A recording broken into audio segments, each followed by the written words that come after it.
This is the 5th inter-A-level speech competition. Now, to give the formal shape to this program, I would like to request Dr. Karan Singh Thagunna, the Principal of Global College International, to chair this program. Karan sir.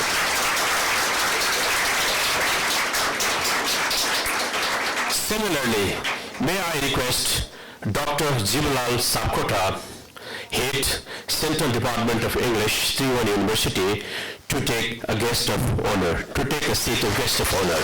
Welcome, sir. Similarly,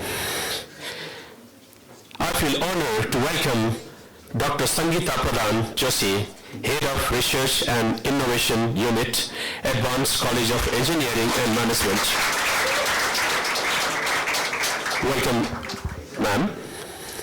Likewise, I'd like to welcome Mr. Maxim Raymond, Director, Exam Nepal, British Council. Thank you, sir. Welcome, sir. Similarly, I'd like to welcome Mahabir Paudel, ELT, professional, writer, and columnist. Welcome, sir.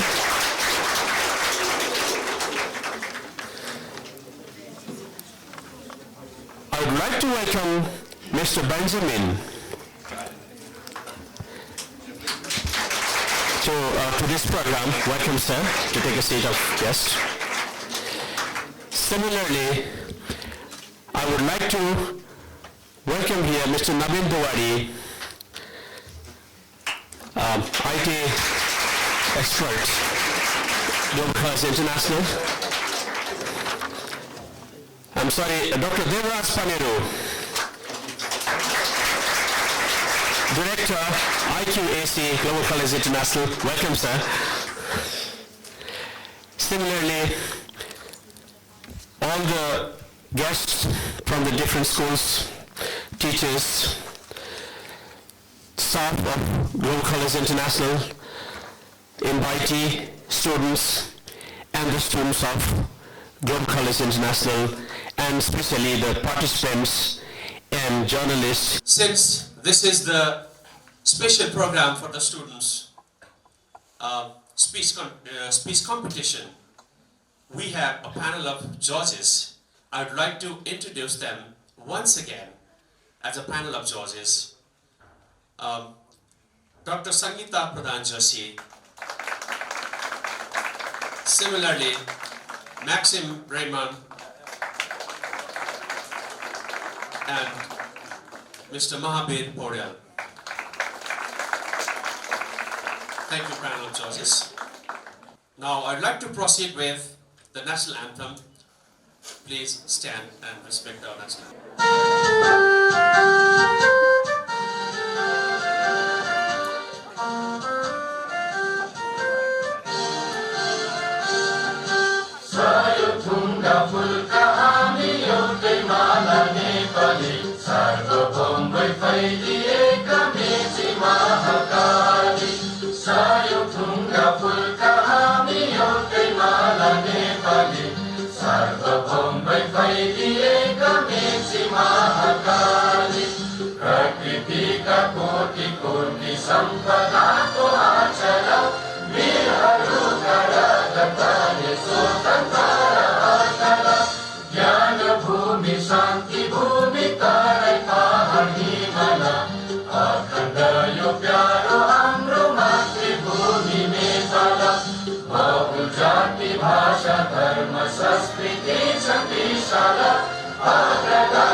Now, I would like to request Dr. Karan Singh Thagunna, Principal of Global College International, for a few words. Welcome.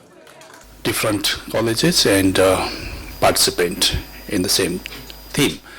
But today's theme is very, very important.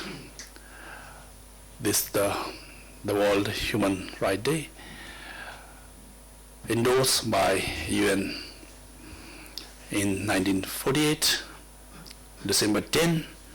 That is why this day is the historical day. And I'm sure all the students are aware that 2021's the global theme is equality, inclusion, and non-discrimination. And as educators, education providers, we dedicate our whole life to make sure that no one will be discriminated.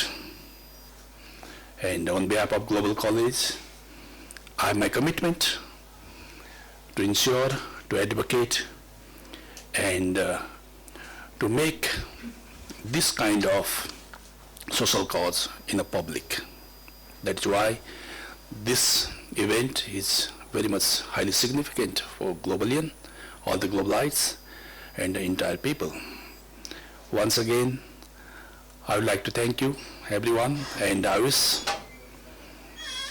the successful execution of this event. And once again, I thank you all, the dignitaries, the guests, and the panelists. And I wish this program can be taken in larger audience hall, but due to constraint, we limited only this hall this time, but next year we are going to invite you in the large hall.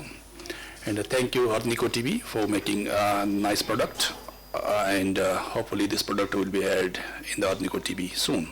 So thank you once again to all. Now, I'd like to invite the students of Global College International for their song, welcome song.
लुकी लुकी हुन थाल्यो हामी दुईको भेटका अब मात्र भन्न बाँकी यही थियो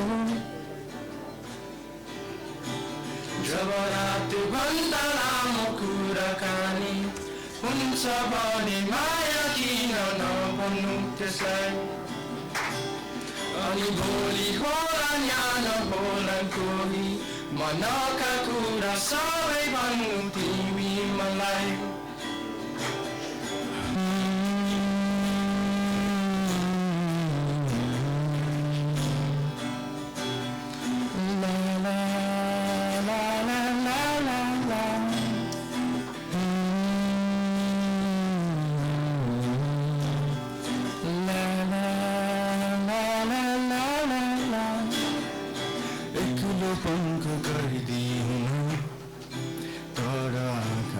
सबैकी परे तिमी म सोचुको सागरमा डुब्छु ती सोचहरूका भुरी तिमी उसको रङ्ग तिमी हाँस्छ मेरो चाड जिन्दगी वर्णन गर्न नसक्ने भावनाहरू सँगसँगै ढल्दै जान्छ यो पल मायाहरू दर्पण सानो तिमीलाई यही भन्छु जब रातभन्दा लामो कुराकानी हुन्छ भने माया किन नभन्नु त्यसलाई अनि भोलि होला न्यानो होला कोही मनका कुरा सबै भन्नु तिमी मलाई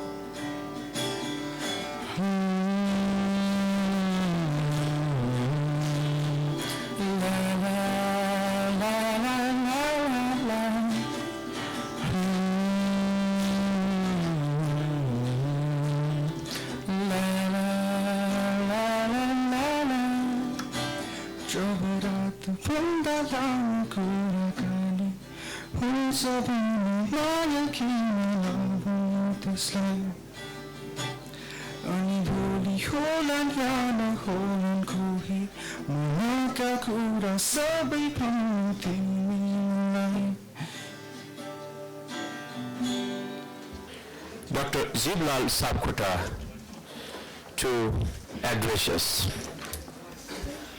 Respected chair of this glorious program, panel of judges, my colleagues, teaching faculties, and students aspiring for their bright career. STUDENT, student. S refers to studious. T refers to tactful. U refers to updated. D refers to discipline. E refers to enthusiastic. T refers to techno-friendly. These are the features of the student of 21st century. Learning doesn't mean only acquiring information and ideas. Learning is a combination of knowledge and wisdom. Knowledge refers to acquiring information and ideas. Wisdom refers to faculty of mind that discern to what is wrong and right, what is legal, illegal, what is ethical and unethical, what is logical, illogical, what is rational and irrational. That is wisdom. Knowledge is useless in absence of wisdom. It is better not to have knowledge than to have knowledge without wisdom. Such extracurricular activities inculcate in us the wisdom. Therefore, ECA, extracurricular and curricular activities, is very important or ingredient of holistic education program. Now, this speech contest. When you have to take part in any speech contest, first discover the issue. What issue you are going to deal with? Discover the issue. Then second, D, dream. Dream means what would be your thesis statement in your speech? What would be the major theme that you are delivering? That is second D. After determining your dream, you have to have dialogue and discussion with your seniors, colleagues, friends and parents. And then after then, design. Design means collect information, do research, collect information, ideas, data, facts, or SAFER. Yes means statistics, A means anecdotes, F means facts, E means example evidences, R means reason. That is called design. Collecting SAFER, SAFER. And after SAFER, you have to make rehearsal at your home. And after then come to the stage and deliver it. Then destination comes at your door. That these 7 Ds, discover, dream, dialogue, discussion, design, deliver, and destination comes at your door. Similarly, there are 8 C's you have to follow. First, curiosity. Curiosity to take part in such competition, that is curiosity. Those who do have curiosity, they can win the world. The one who has lost curiosity, he is a dead living person.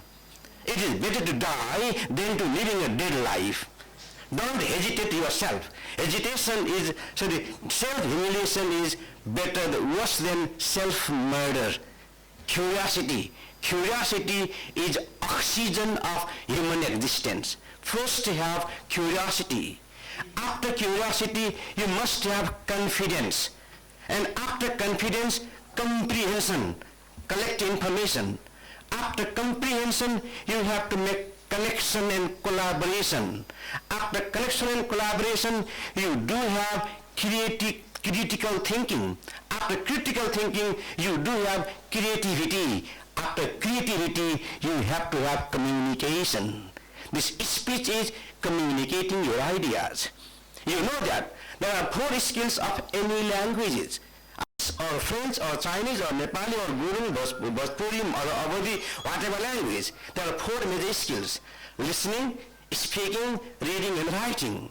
Listening and reading, they are receptive skills, whereas speaking and writing are productive skills. By listening and reading, you receive information. By speaking and writing, you produce your knowledge, your information, your ideas, your feelings, your experiences. Therefore, Francis Bacon says, reading makes a full man, contains a ready man, writing an exact man. If you want to be ready man means you have to face any problem in any time, in any places. What विद्यार्थी कस्तो जस्तो भने तस्तो कहाँ जहाँ भने तहाँ के जे भने त्यही कहिले जहिले भने तहिले जसरी भने तसरी. That's called ready man. You have to be ready to face every challenges in every step of life. That conference means taking part in such speech contest. That's called conference. Okay. Therefore, thereafter writing exact man. Writing is a permanent record.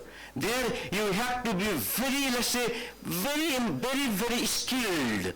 You have to express your ideas, but then not losing a single word that is important, not adding an unnecessary information. Therefore, but then such are the skills. Then this speech contest develop in you your speech, or let's say speaking capability. If you have to take an examination like IELTS, GMAT, GRE, then this speaking, we can say, carries very important percentage or weightage. Therefore, such program, such we can say, let's say contest, develop in you argumentation. You do have knowledge, you do have vast experiences and knowledge, but if you can't impart your knowledge to other, that is useless. Therefore, you see, there are great orators from Greco-Roman period, Cicero, let's say then Pericles, then in England, we can say Winston Churchill. Martin Luther King Jr., okay. Then in India, Swami Vivekananda, Mahatma Gandhi, Abraham Lincoln, okay. In Nepal too, let's say, we do have this, we can say, B.P. Koirala, Madan Bhandari. They have become famous. Not only we can say their experience, but their power of oratory. This power of oratory then we have to have so that we can impress people very effectively. Okay. So far as, let's say, the human right is concerned, you know very well, 10th December 1948, after the first World War, you see, Woodrow Wilson, the then American president, attempted, to establish League of Nations, but he could not succeed to establish League of Nations. Because of the failure of establishing League of Nations, but then the Second World War broke. And after the Second World War, what happened then in 1945, 24 October, let's say, UN was established, very well.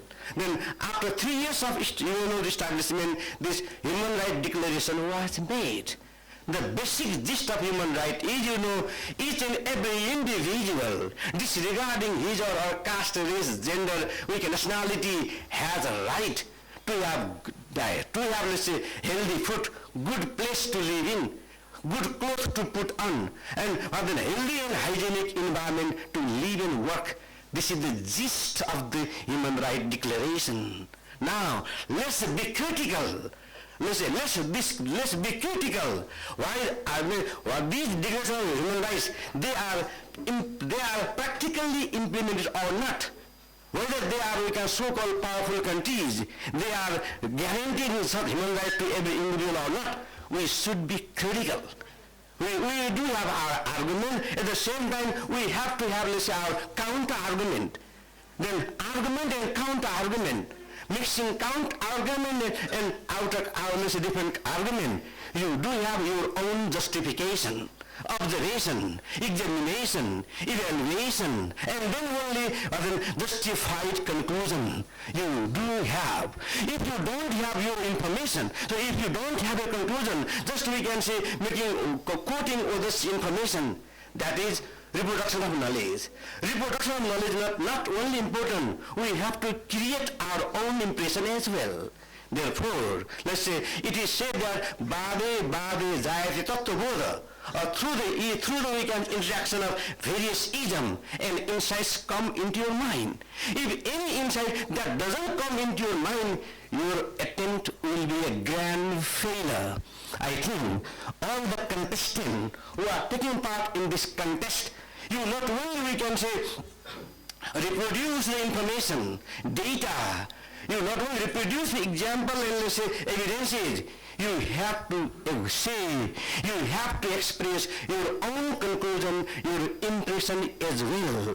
This is, first let's say whatness of the study, then whyness. If any issue arises, that is what should be followed by why should be followed by howness, and howness should be followed by your impression. While delivering speech, you have to follow these 4 points. Whatness, after what? If you say any claim, that claim should be supported by, let's say, whyness. Why means reason. And after why, there should be evidence, example. And after example, you have to have your, let's say, conclusion. We can have them, therefore, while delivering speech, you have to follow these 4, we can say, component. Again, whatness, followed by whyness, followed by howness, and followed by your assimilation, your impression. I think we can deliver a speech so effectively, so that we can see people over here, they feel a kind of goosebump. Wow, this example. This is an example of Kosovo, example of, let's say, Iraq, example of Afghanistan, example of Nigeria, example of Sudani, we can say genocide. Example of Serbian genocide, example of Israeli, we can say Holocaust. Now example of, let's say, Myanmar, whether human rights is guaranteed or not, whether human rights have become just elephant tusk or really implemented reality, you have to be very critical. After being critical, give your judgmental remarks. I think you will participate and you will deliver speech following these points.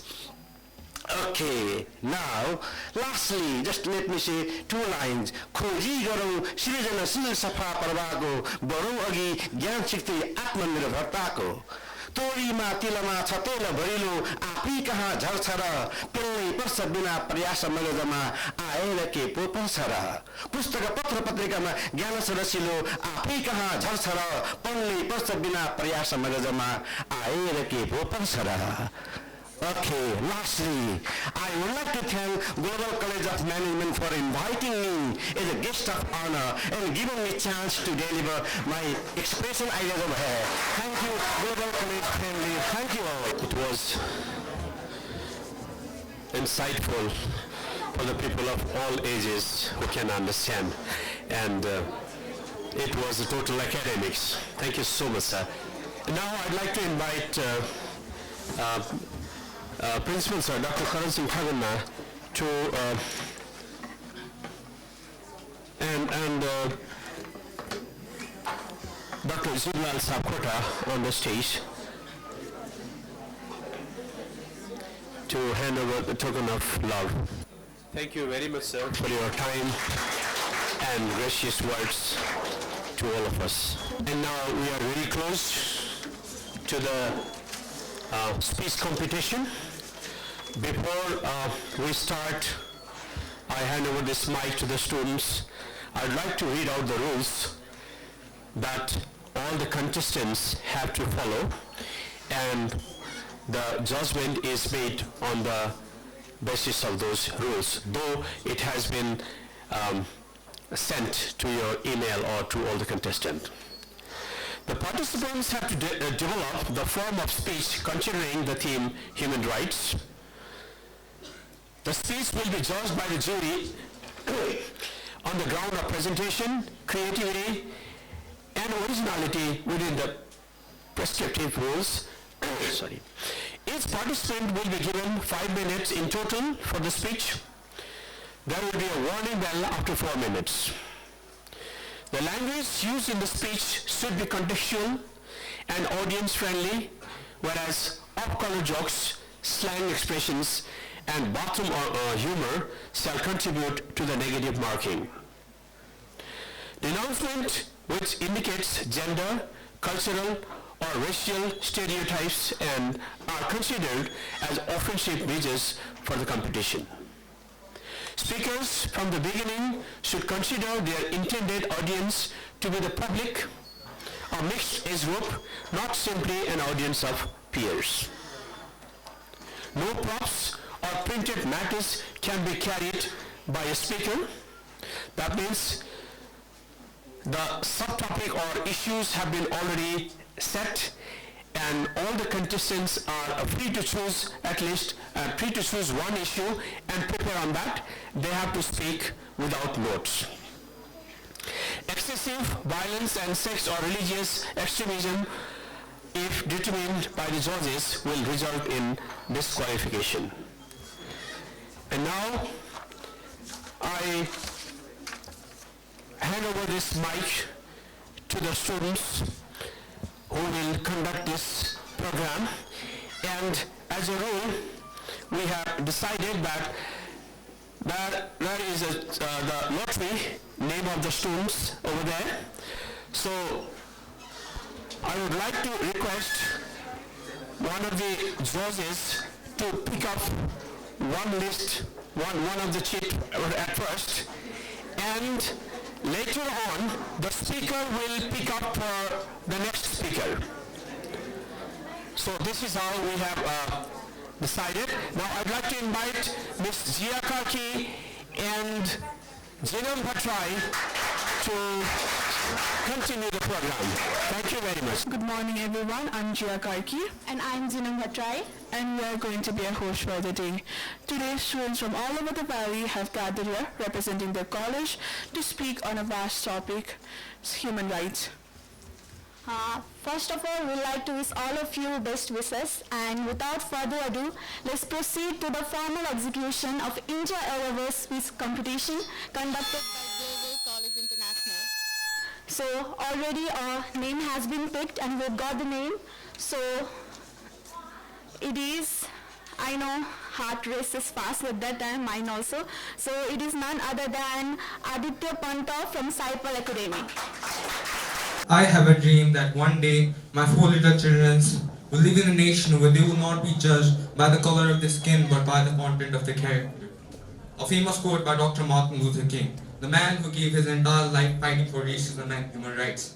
Namaste to you all, this is Aditya representing Saipal Academy on this speech competition on the theme human rights to expose one of the horrific and monstrous creation of humanity, racism, the unavoidable story. Racism has lately become a heated topic on this world stage because of the incidents such as death of George Floyd and his last word, "I can't breathe," or death of Breonna Taylor. Racism is very vast topic. People should understand that racism is just a tool, an idea made to divide us. And when I say us, I mean the working people. They did us like game we got played. The divide and conquer scheme was to make the white people fight black people so that they could protect the green. And then they use fake sciences to justify the murdering of human beings by making them subhumans. Their philosophy was to prove the inferiority of minorities within the science called craniometry. And let me tell you, in 1807, Josiah North wrote a science book called Nigarology. And all of this nonsense was to justify racist ideology. And how many of you know the meaning of the word bitch? It's a female dog, right? But did you know, when this word was firstly used to describe a person, it was used to refer a black woman, indicating that she was lower than a dog. And when you consider the pictures of the slave auction, it said that black women do not have kids, they have litter, dust and trash. And I know this is really heartbreaking to listen to, but yeah, this is the truth. After years of people of color fighting for their rights and opinions, the hatred is still brewing. It is us, the new coming generation, that has to suffer from the actions of the people who learn to hate someone on the basis of their color, so melanin in the skin. And yes, races should never come together, but humans and humanity should. We need to understand that we all are same from the human tree. Racism is like a virus that has lived in the veins of men for far too long, and it is the time for our moral immunity system to get rid of it. And yes, there is no such thing as evil people. They all are evil ideas all in your head to think that you can be better than someone because of some color of his skin. The racism can be avoided by educating our students on the value of love and acceptance rather than hatred against one another. The racism could be treated in a nice way, but the people did not give the proper time to think about it. And yes, in the most part of our city, people think that racism is not a huge issue. Racism is all in our mind, and we need to get rid of it. Thank you, everyone. That's my time. The next speaker is Adishu Malla from Alpha Institute.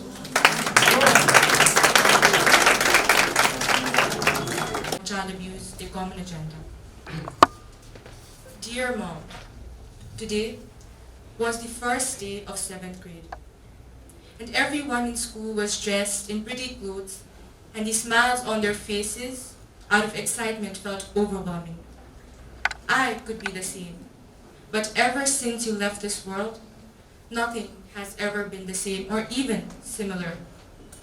While everyone was playing and chatting, I stood in the corner with my gloomy face, wearing a set of sweatsuits covering my bruised scars, all thanks to Dad. Every night he comes home drunk, he treats me like a punching bag. It's just tough, Mom. All my classmates question my state, but little do they know that every night for me is a misery, and that I'm scarred forever. I just hope that he doesn't return home drunk again. And this was one of the voices of 1 in 10 children who get abused day to day. 90% of them being abused by someone who they love, know, and trust. more than 100 million women have suffered from some sort of forced sexual contact, and every year up to 41,000 children die, most likely due to child maltreatment. Child abuse affects at least 1.7 billion children every year, excluding the unreported ones. It is a larger problem than what we realize. What we see on the news is just the tip of the icebergs. Violence against children can be physical abuse, mental abuse, sexual abuse, trafficking, or neglect. The evil hands that run down their body, the bruises that hold onto their skin, the trauma that clings to their head, and the joy of life that gets stolen. It all affects the vulnerable victims. It affects their character, their personality, their whole life. The after effects of child maltreatment isn't only reflected on their outer appearance or their personalities. It is reflected in the countless and restless nights a child spends wondering what is wrong with them, praying that it will be over, not even knowing what it even is. It is the feeling of being wronged, yet they blame themselves for everything that has ever went wrong. It is the feeling of disgust when they realize that they've been used. It is the shame that forces you to believe that you're incapable of love. And somewhere within it, the child that just wanted to jump high enough to touch the sky dies. What is causing this discomfort and unpleasant situation? It is the same: gender inequality, financial instability, humanitarian crisis, and lack of education. These root causes of child abuse should not be neglected. The problem doesn't stop when the abuse is stopped. A new problem starts when the abused child becomes an adult wanting validation and using validation itself as a solution to every problem. Just like how in Nepal, kids are grown up beaten up by beating. Just like how in Nepal, kids are grown up by getting beaten up as a way of solution to get them disciplined, because that's how Nepalese people are grown. Now, as a generation with adequate knowledge, facilities, and resources, we have the power to say enough and end this. It's all education, awareness, and knowledge. With education, the loop of abuse is broken. We have to aware adults. We need adults to know that grooming behaviors are important. We need adults to be aware of grooming behaviors, and we need them to take steps that prevent abuse. Once parents and adults are known about it and advocate. Thank you, Adishri. Adishri, will you please pick a chair?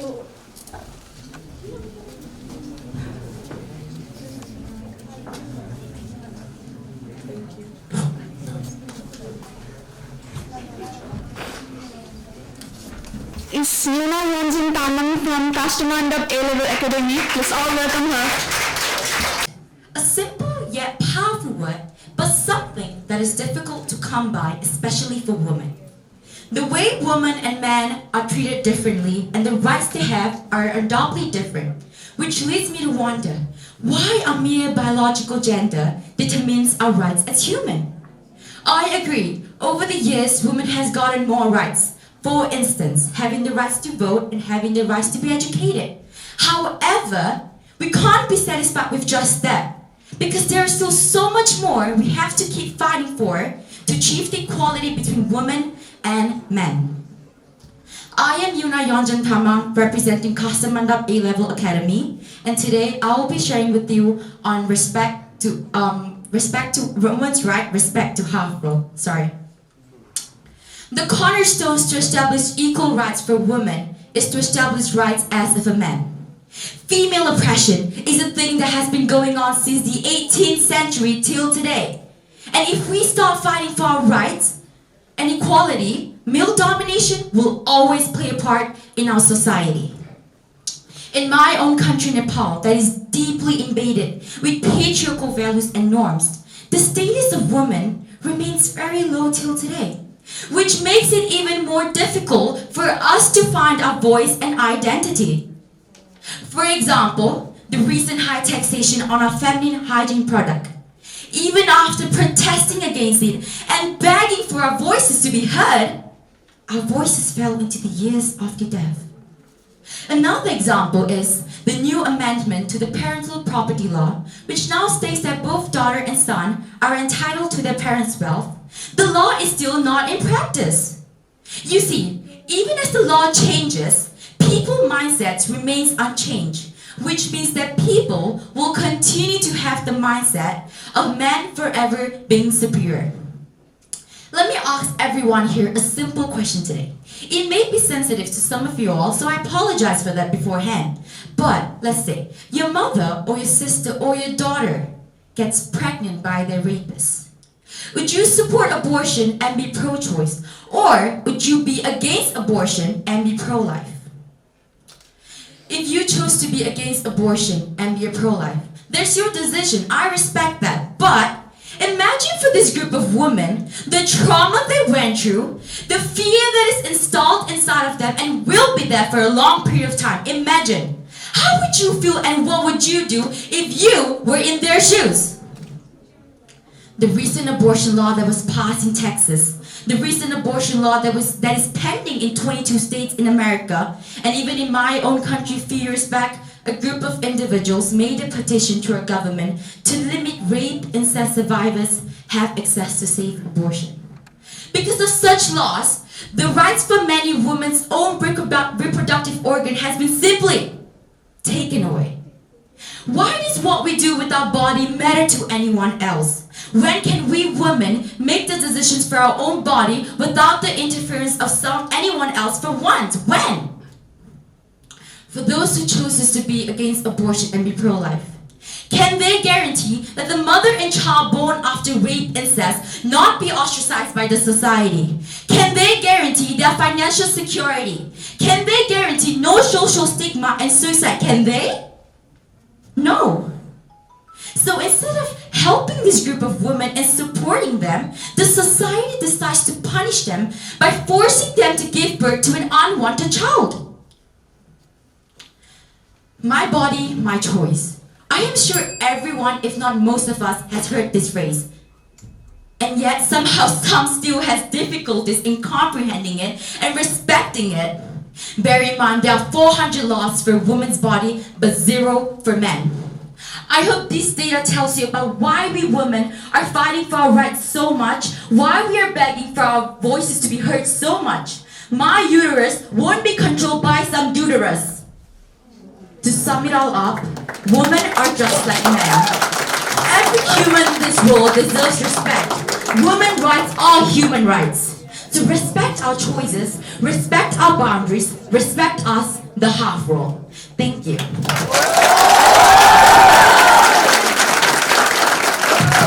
The next speaker is Abhiviti Rai, Nami College.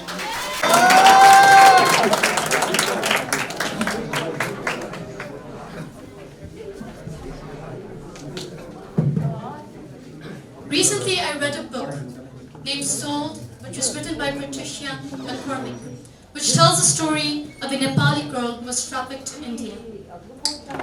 Based on true events, the story unravels the heinous treatment of trafficked victims and their quest for freedom. The protagonist, Lakshmi, is deceived and sold by her stepfather at the age of 13. Thinking she has found a job as a maid, she travels across borders only to find out that she is to work as a prostitute. When she opposes to this, she is confined into a small room, starved for days, beaten, drugged, and then raped by the brothel's customers. And eventually, she is compelled to sell her body. And the sad reality is that Many, countless individuals have to go through the same experiences as her every day. According to the International Labour Organization, the human trafficking industry generates about $150 billion worth of profit every year. According to the UNODC report, in 2018, for every 10 victims detected globally, 5 were women, 2 were girls, about 1/3 of them were children, and 20% were men. And these innocent lives are exploited for all various kinds of crimes, ranging from sexual exploitation, forced criminality, slavery, and even illegal organ trade. So to define human trafficking, as Polaris has said, human trafficking is the business of stealing freedom for profit. There is a concept called the humanistic theory of personality, which was first introduced by Abraham Maslow. Here, Maslow generates a hierarchy of needs which he claims that we require in order to reach our full potential. At the base of the pyramid is the basic needs that help us to survive, followed by our need for love and belongingness among the people around us. Third would be security, that is safety of ourselves as well as our loved ones, followed by the fourth step, that is esteem needs, such as desire for accomplishment and prestige. And at the top of the pyramid is self-actualization, where we realize our true potential and work for our personal growth, development, and experiences. Now you might be thinking, why did I bring up this concept? Because if we look at the trafficked victims there, they lay at the bottommost level, where they do not even accomplish their basic needs. They're deprived of food, they do not get enough rest, and they live in really poor living conditions. And let's not talk about their safety, because they can be casually beaten, they can be raped and overworked by their captors with no resource to escape. And in these situations, feelings of love and belongingness or esteem needs like prestige and respect can be way far-fetched for them. Why? Because first of all, they're not even respected as human beings. They're bought and sold like objects. And jobs like prostitution or slavery is so frowned upon by the society that when they enter back into it, they're in fear of shame, boycott, and discrimination. So the final stage of self-actualization might never even enter their lives. And the sad reality, another sad reality, is that human trafficking is far from coming to an end. Why will I make such an accusation? Well, because there are laws in almost every country in this world against it. There are countless organizations working for it, yet the perpetrators will find better stratagems to continue their work. And the reason behind this is because of us. We are the ones who invest our money in multi-billion-dollar companies, knowing the one building those projects are slaves from human trafficking. We walk into those brothels knowing they were ripped off from their families just to satisfy our needs. We go to these circuses and restaurants where we know that they'll be serving our drinks. So, here now I want you to question yourselves. How have we failed as a society, and how have you contributed in continuing human trafficking? Because we're as much as responsible for human trafficking as those brutal traffickers. So now I request you to remember this question when you go out of this room, and also remember the person who is asking you this. This has been Abriti Rai from Nalanda College, speaking on the topic, human trafficking and unavoidable acts. Thank you.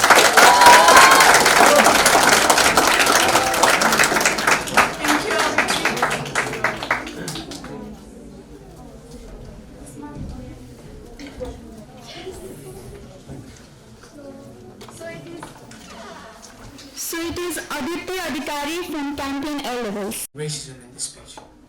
Racism has compounded with the 21st century's most contentious complication. In the middle of death and dying during the coronavirus pandemic, unprecedented incidents of racism have raged the world. The killing of George Floyd in Minneapolis last year by a white supremacist police officer confided the blatant racism that countries like the United States have not been able to tackle. That particular case insinuated in vehement Black Lives Matter protests across the world. Racism can be vandalism, bullying, and in times like these, racism is utterly aggravated online through cyberbullying.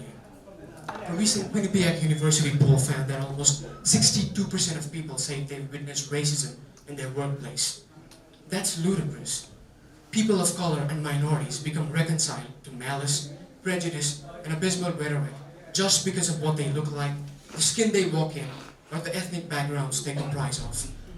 No one is born racist, but it's the environment we nurture in that implies us on critiquing others' race, religion, gender orientation, or ethnicities. People of color and minorities are reconciled to all sorts of behavior and all sorts of torture that they go through. Supporting anti-racist sentiment and at the same time using racial tropes or slurs to levy on people around is nothing but graver, disgraceful, and disheartening.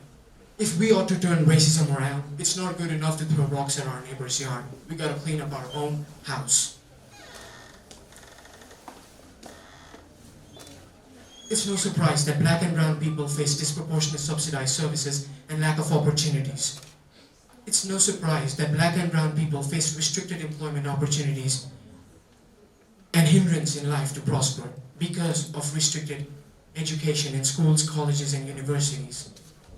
The eruption of no surprise in this case is what's incendiary and keeps us lagging.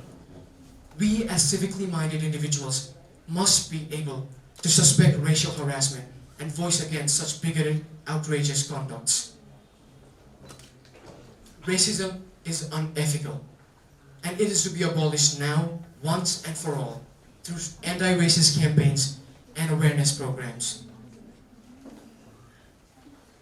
We, as individuals, everybody, we need to live together in this society. We coexist in this society, so let's not scrutinize each other or get engaged in retaliatory behavior, but let's be mindful of recognizing and accepting every single individual as we coexist. It's our part to make a change in our societies. Everybody is different, and that's what should be solidifying us rather than dividing. And while racism might not be over, I am definitely over racism. Thank you. The next speaker is Pakru Jha from Trinity International College.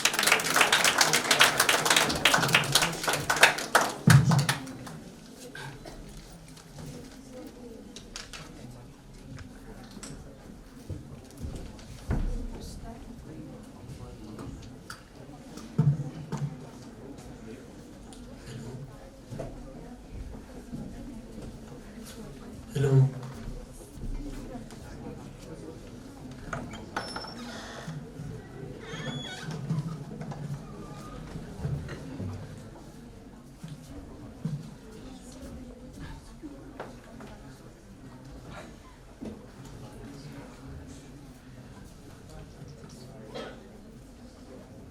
Black Lives Matter, all lives matter. This slogan is something that is chanted everywhere around the globe. But my question is, do all lives really matter? Hello and good morning to all presented over here. Honorable President, respected judges, ladies and gentlemen. I am Pakru Jha from the A-level faculty of Trinity International College. The topic of my essay is racism, unavoidable story. Let us imagine there is a country called X. In that country X, there is a majority group and a minority group. Racism starts when the majorities start believing they are in danger due to the rising population of minorities. On the other hand, when minorities feel of being threatened due to the ultra-nationalist leader from the majority community. Such feelings make the country itself in danger, and the racism between two communities starts from there. No matter which country is selected, the circumstances are almost similar, whether it be Muslims of India, Rohingyas of Myanmar, Tutsi tribe of Rwanda, Uyghurs of China, Tamils of Sri Lanka, or blacks of the United States of America. Racism. Racism is not a new issue at all. Its history dates back up to the beginning of human civilization on Earth. It doesn't matter whether the country is developing or developed. The impacts of xenophobia can be viewed in each and every corner of the world. Let us now talk about the United States of America, the contemporary superpower.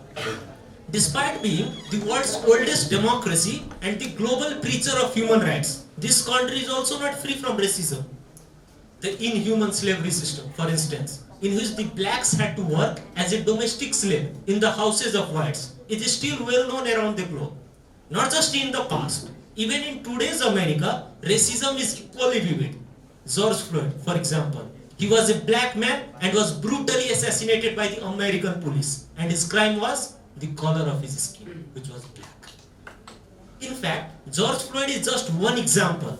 Racism in America can be understood by one of the reports of Al Jazeera, which clearly states that if black Americans were to seek asylum in any country of the world, they could easily qualify. But the irony is, the country of United States hold a very long history of invading small states in the name of democracy and human rights, despite having all these internal problems. Isn't it irony? Now let us talk about our own country, Nepal. Living in the capital of nation, we do not generally feel about racism. But the reality is, it still exists in our society and nation. When a community has to repeatedly prove its nationality just because of its cultural dress and mother tongue, then that is racism. Similarly, Navraz BK, a boy from so-called lower caste, he was lynched by a mob. Do you know what was his crime? He loved a girl from the so-called lower caste. That was his crime, and he was killed. And that incident is also an example of racism. Now the question arises, even though we are progressing a lot in the area of science and technology, but why does racism keep spreading day by day? The answer is due to racist slogans made by political leaders and their discriminatory laws. Let us understand it again with the example of America. Calling terrorist as radical Islamic terrorist and coronavirus as a Chinese virus are the various words of former President Trump that have spiked hate crimes against minorities in the USA. Similarly, the massive movement of ultra-white nationalist organization, Ku Klux Klan, abbreviated as KKK, of the United States, has historically victimized the American black community. In the same manner, the Jim Crow laws that used to exist in the past and has promoted racial segregation. These all similar examples are responsible for promoting racism, not just in the United States, but around the globe.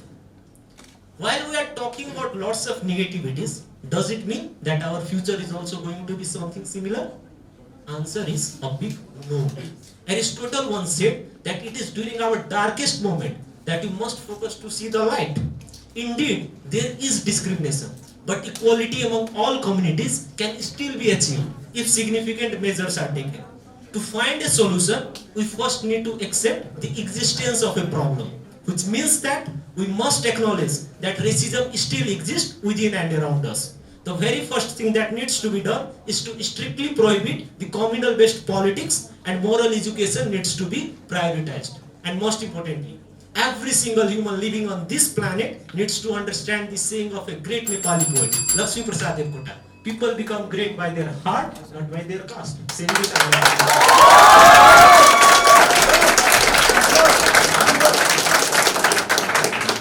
Thank you, Dr. Saab.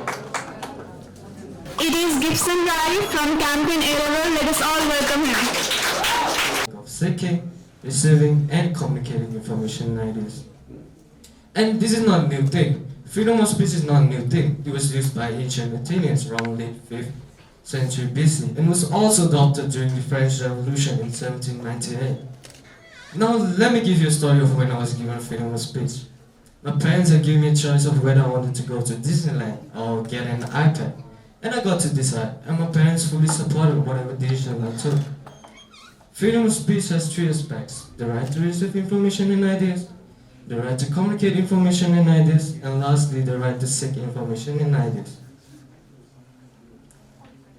It can be used for a lot of methods. For example, it can be used orally, like how I'm doing it right now. It can be used digitally. It can be expressed through art forms, and this has a lot of methods. Speaking about the method digitally, nowadays with the advancement of technology, the internet allows our voices to be heard through social media. Speaking about social media, recently there was an incident in China involving Peng Shuai, who is a Chinese professional tennis player who was once ranked world #1 WTA by WTA. And she tweeted on Twitter accusing a former powerful politician, Zhang Guoli, of sexually assaulting her. And ever since the tweet was out in the public, she disappeared from public life, and her disappearance sparked a wave of concern from the United Nations and the US government.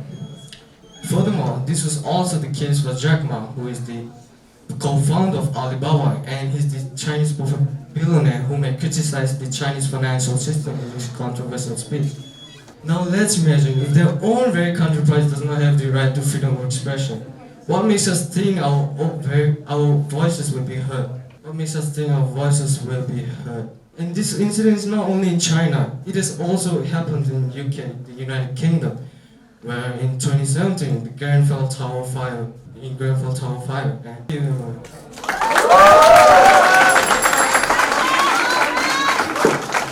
Thank you, Gupta.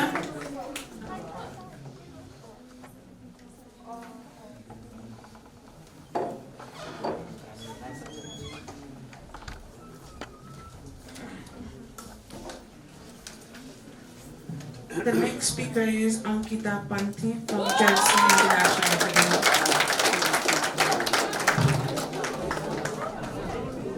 If society will not admit of women's free development, then the society must be remodeled.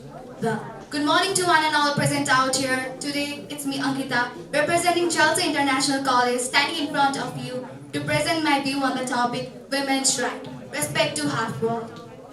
Have you ever thought what would be your life 50 years ago, especially if you were a woman? Life must have been so difficult, right? Where women were imprisoned between the four walls of the kitchen. At that time, society was so male-dominated that women were only looked as a machine that gave birth. I'm sorry to say this, but it is the truth. Today, situation looks different. Today, women are considered as goddesses. Women are this, women are that. But do we really consider women that great? Ladies and gentlemen, I want to ask you, do we really consider women that great, or is it only limited to words? Well, my answer would be it is only limited to words. Though many great personalities like Alice Paul and Margaret Sanger brought change in condition of women, and we should be thankful to them for the changes. But the condition today is still not praiseworthy. Talking about the context of Nepal, especially in politics, government has made a provision that out of total member of parliament, 33% of the members should be women. Is that called giving equal opportunities? No. If it was then the ratio would have been 50-50, not 33-67. Not only in Nepal, but worldwide. The condition of women may look fine, but it is not what it really looks like. Still, out of every 10 women, 2 women are being victims of sexual abuse, mostly by their own intimate partner. Women's rights are getting violated in their own house. Then how can we expect our rights won't get violated in the outside world? Ladies and gentlemen, how can we expect our rights won't get violated in the outside world? Despite of the great strides made by the international women's rights movement over many years, still many girls are married as children. Those young girls lost their right to study, right to freedom, and many other rights at a very young age. And when they enter adulthood, they are compelled to give birth without their own consent. Still, many girls are being trafficked into forced labor and sex slavery. Those young girls can't even speak up for themselves. And even if they do, they are the one who will get blamed for the things that they did not even do. Yes, ladies and gentlemen, they will get blamed for the things that they did not even do.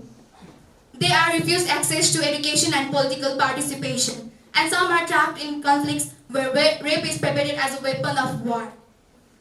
Some women are prevented from making deeply personal choices in their own private life. There are some set of choices made for women which are supposed to be liked by them. And if their choices are outside from those sets, then they are questioned. How can they like such things being a girl? Well, my dear ladies, I want to ask you, how many of you have faced this situation? Well, I have faced this. Me, being a fan of cricket, has heard this many times. How can you like cricket being a girl? Is that even a question to ask? Don't I have right to choose what I like, or am I supposed to like only so-called girly things? Though the condition of women may look fine, but it surely is not. We all have heard the term feminism, right? Well, I want to ask you all, how many of you from here feel feminism is baseless? Well, many of you may think, but it is the voice for those women who are not getting their rights properly. Many conflicts have been caused regarding this topic, but if women were given their rights properly, then those conflicts would not have taken place. If the world looked both the men and women with the equal eyes, then the world would be in a better version for the women. For this, mentality of people should be changed. Yes, ladies and gentlemen, mentality of both males and females should be changed. Women being a part of this world as equal to men and being a reason of our life today, respecting women means respecting half of this world. Lastly, I would like to conclude my view with the saying of youngest Nobel Prize winner Malala. I raise up my voice not so that I can shout, so that those without the voice can be heard. We all cannot succeed if half of us are held back. Thank you and have a great day ahead.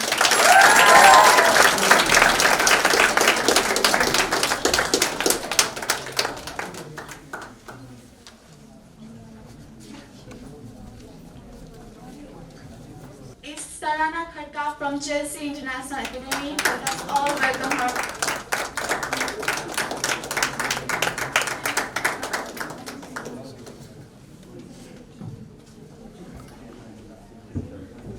Greetings, my dear friends, respected judges and teachers. I am Sarana Khadka, and on the occasion of International Human Rights Day, I come before you with an interesting fact.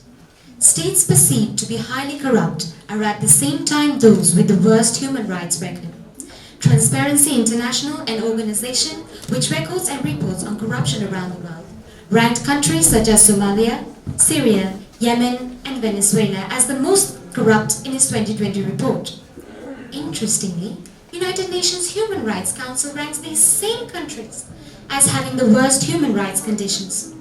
A strange coincidence? Maybe not. We know that corruption is abuse of power for personal gains. It can be in the form of embezzlement, bribery, influence meddling, nepotism, favoritism, and countless others.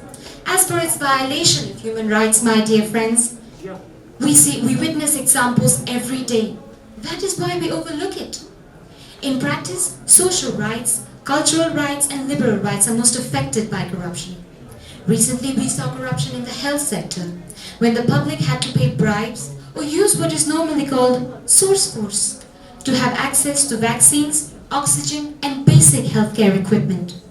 Corruption also affects our rights to a safe environment. When bribes are paid to government officials to allow companies to dump illegal toxic waste haphazardly.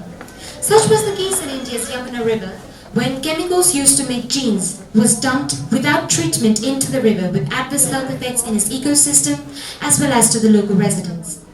Next is the current surge in human trafficking, which is facilitated primarily by bribes, which induce border security and police officers to simply look away when they notice such activities.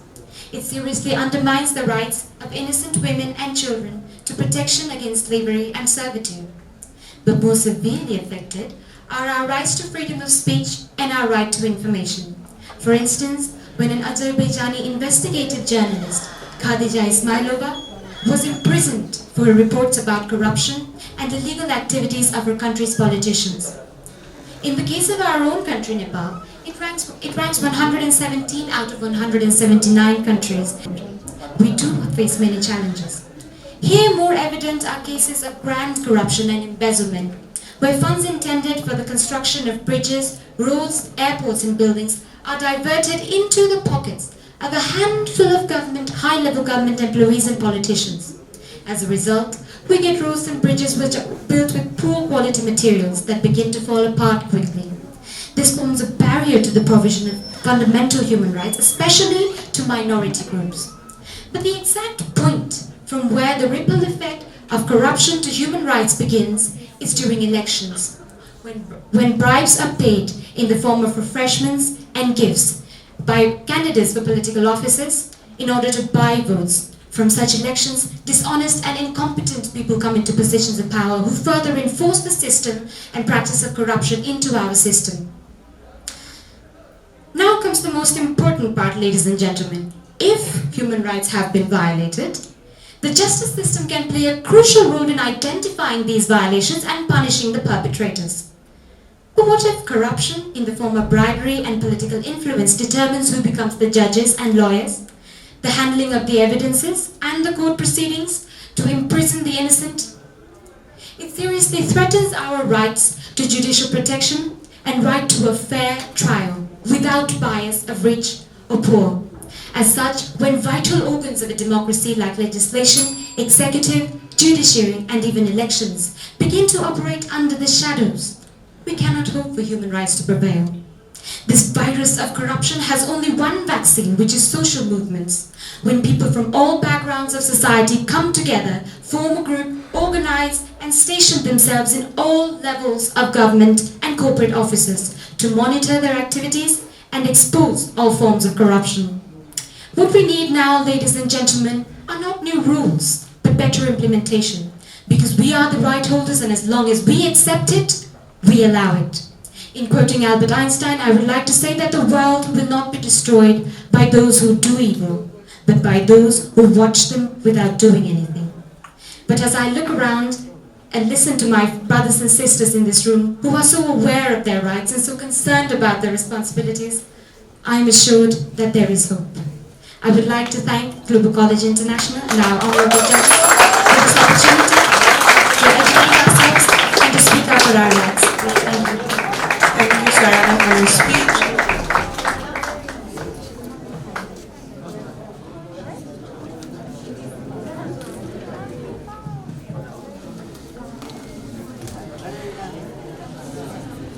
And the next speaker is Indrija Bhatta from GEMS Institute of Higher Education.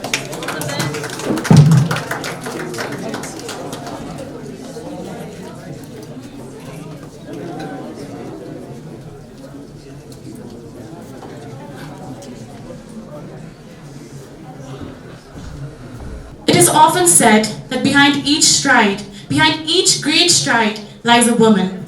But what we tend to forget is that the very birth of such stride is through a woman.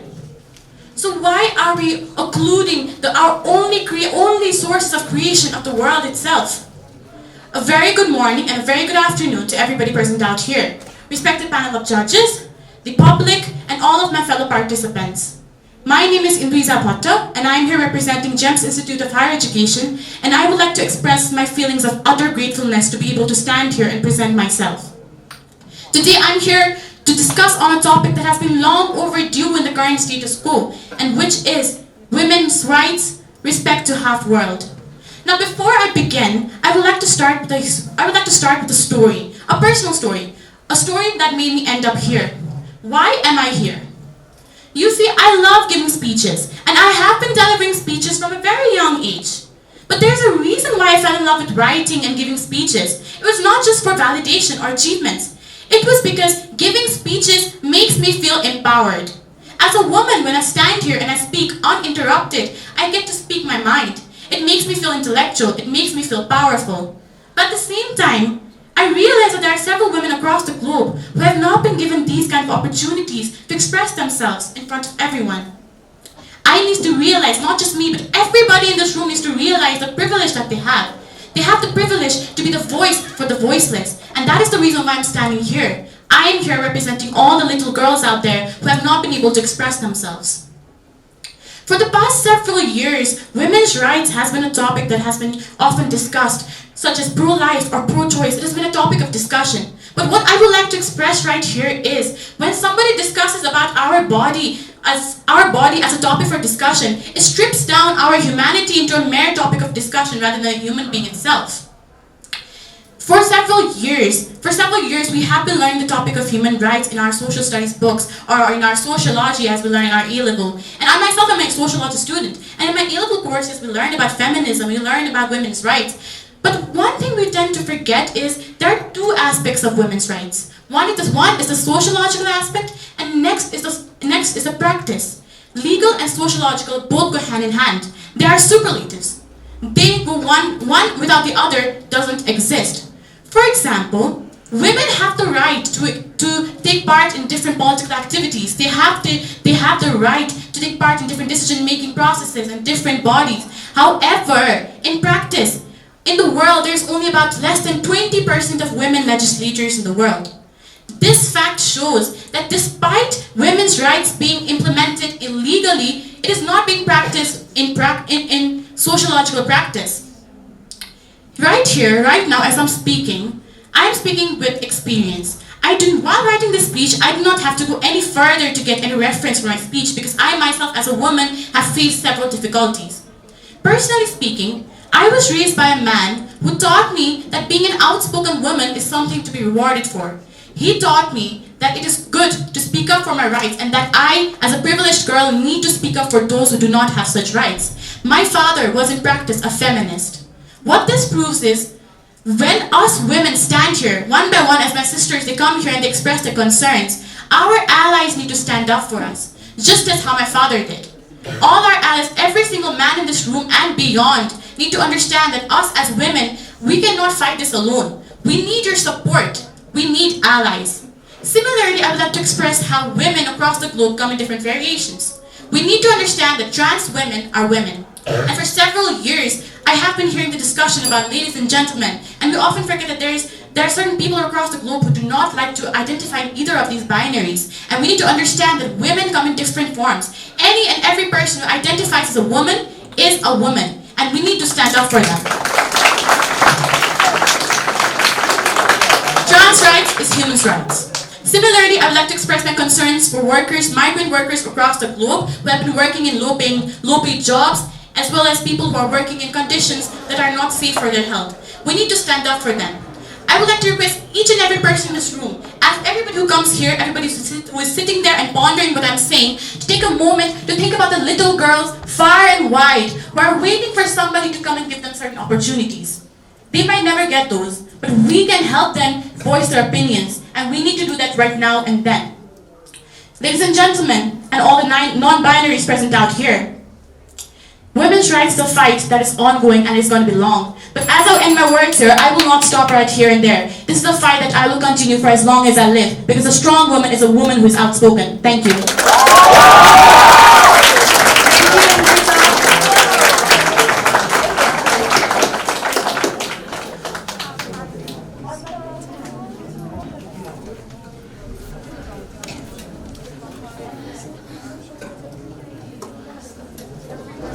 Our next speaker is Yusuf Moharzen. LGBT community.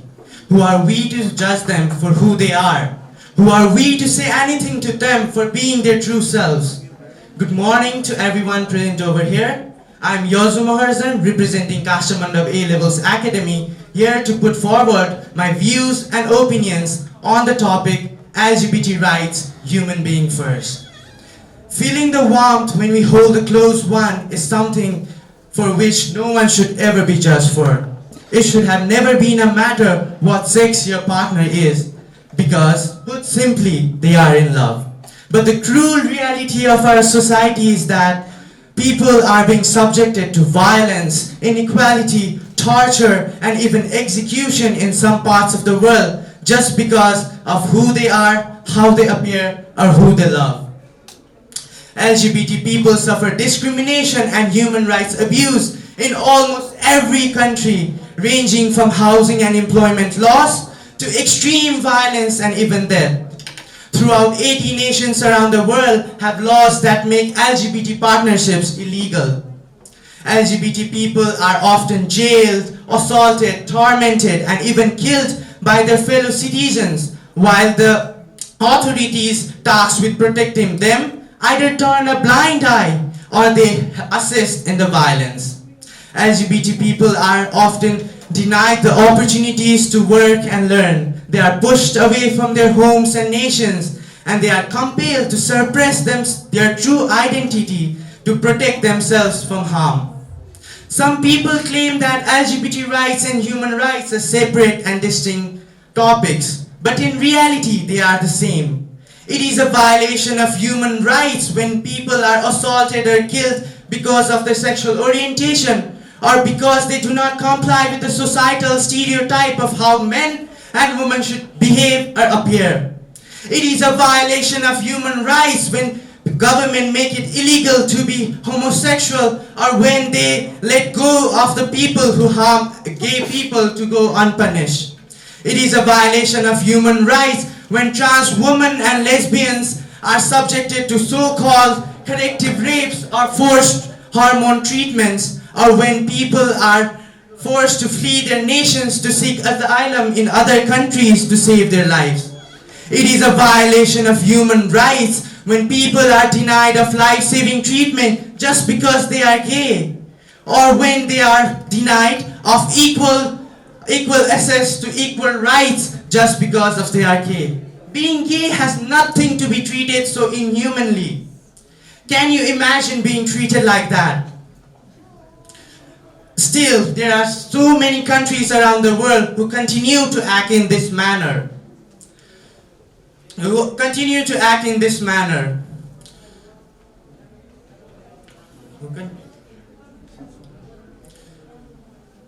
I would like to ask the same question I asked you in the beginning. Who are we to deny the happiness of the LGBT community? After all, we are the same under the skin, muscle, bone, and there is no reason for us to deny them the same rights and same equality as everyone else has. I believe that it's time for the world to wake up and support the LGBT community in gaining acceptance. This Human Rights Day, let us all come together and celebrate the overall term of LGBTQI+ and help the LGBT community feel accepted and welcome. Also, let us all treat every single person as a human rather than any other titles, and help them achieve and get the same human rights regardless of how they appear, who they are, or where they come from. Have pride in yourself. Thank you and have a nice day.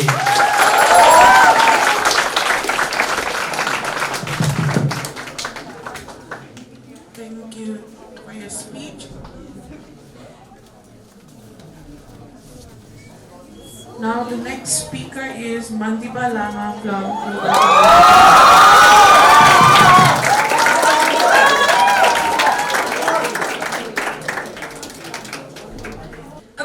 morning to everyone present here. On the topic of human rights, I'm going to be talking about racism. Despite us considering ourselves as civilized human beings, why is it that there's still this stigma of discrimination that allows us to see humans but no humanity? Human beings really need to step up the game and start treating everyone equally, and stop blaming the whole community for something that someone from a minority community has done. Living in a world where belonging from a different race, having a different skin color, for example being black or brown, or being from a different caste, matters more than a person's character. Why is it that such incidents related to racism and discrimination have been increasing and increasing every day, like as though people get happiness upon seeing others get hurt? One incident talking about my own country, Nepal, an incident that points out racism is when actors portrayed the people from the Malays community by painting their faces black. The news wrote about how, firstly, not all of them are black or dark. If someone thinks so, then they're being ignorant of the diversity in the Malays community.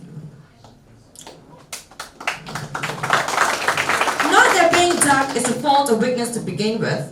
The question raised was, do you really think, do the people in the entertainment industry really think that the Malays community cannot act in front of the screen? Actors should be well trained and well taught with the dialect and accent to make the performance look convincing. Lazily faking a tone or an accent is only going to make your performance look embarrassing. It was very unlikely that the directors could not find anyone from the Malays community to fulfill that role.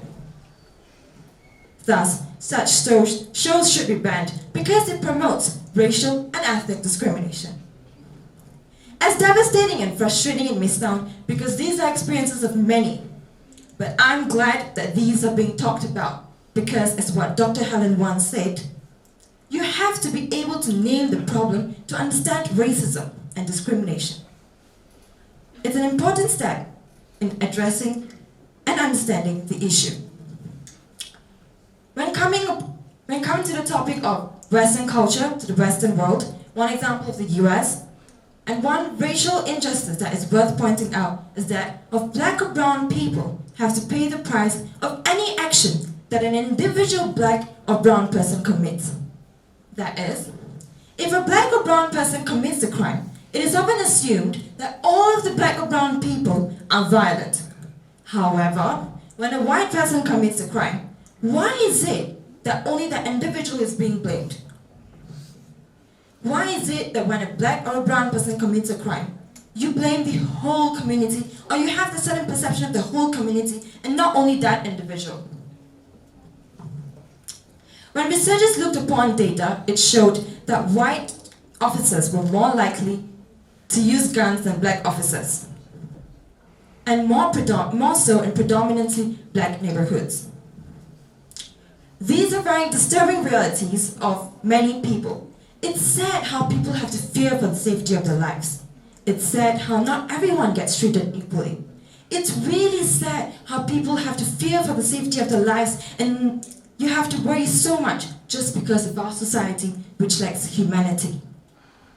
We are all human beings who want to be accepted and loved for who we are.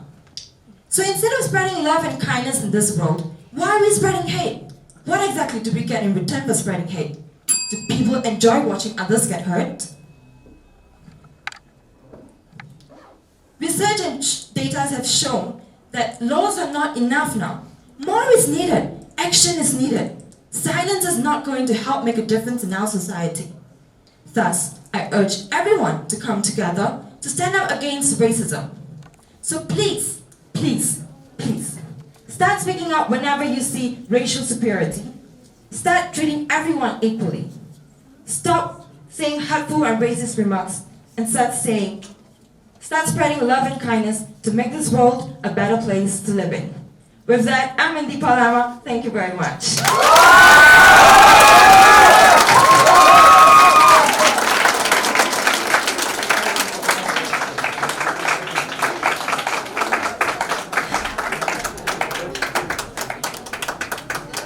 Well, thank you, Mandeepa. Our next speaker is Arushka Patel, representing Malvi Institute. Good afternoon, everyone. I am Arushka Patel from Malvi Institute, and today I am here to speak about one of the most important, yet one of the most neglected human rights. On this day when we are celebrating human rights for all, I am here to speak about rights of differently abled. But before jumping into the topic, let me take you all to the statistics around it. According to the census of 2011-18, about 15% of the world's population have some sort of disability, among which 2 to 4% have difficulties in functioning. But due to some people's belief that disabled people are usually the ones in the wheelchair or who are blind, deaf or mute, the concept of disability has changed. Disability has a lot more than just wheelchairs and dysfunctioning of body organs. So to prevent such things, a Human Rights Commission has provided rights of differently able since 1975-80. But I would like to ask our jury members and even our audience here that do you really believe that rights of differently abled are being practiced? Well, if you ask me, I would say no. Because disabled people find it hard to cope up in the society on a daily basis. According to the Human Rights Commission, they have provided right to equal education, right to work and employment, and freedom from violence and torture. Ironic, right? Because those are disabled people are the ones who are forced to take special schools. The employment rate of disabled people is just 12.8%, and they are abused because they are disabled in public areas.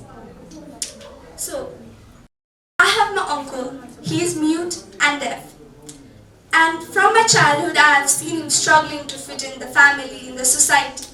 Now, I won't emphasize on whether it was a good experience or bad, but one day I sat with him to have a small conversation. Just 15 minutes in my whole 24 hours.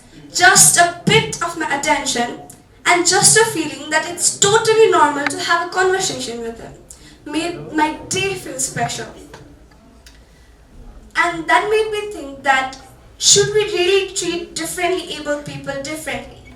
And by differently, what exactly does different mean? We tend to act differently around people who are not same as us. For example, when we see disabled people, we feel as if we feel a kind of sympathy, a kind of maybe annoying nature. But shouldn't we actually act normal? I mean, that's the whole base of human rights, to give equal rights to everyone so that they can live with dignity. Trust me, when you can treat me and a disabled person equally, then you can provide them space so that they can enjoy their rights. So, to conclude my speech, I would just like to say that even if you might be from a different race, different society, or a different religion, to treat people equally, you don't need those backgrounds. You just need to be a human being first. Thank you.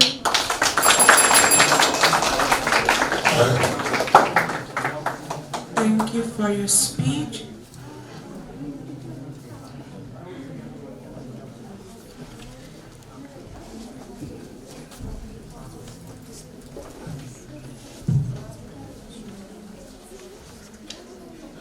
The next speaker is Rubika Pradhan from GEMS Institution of Higher Education.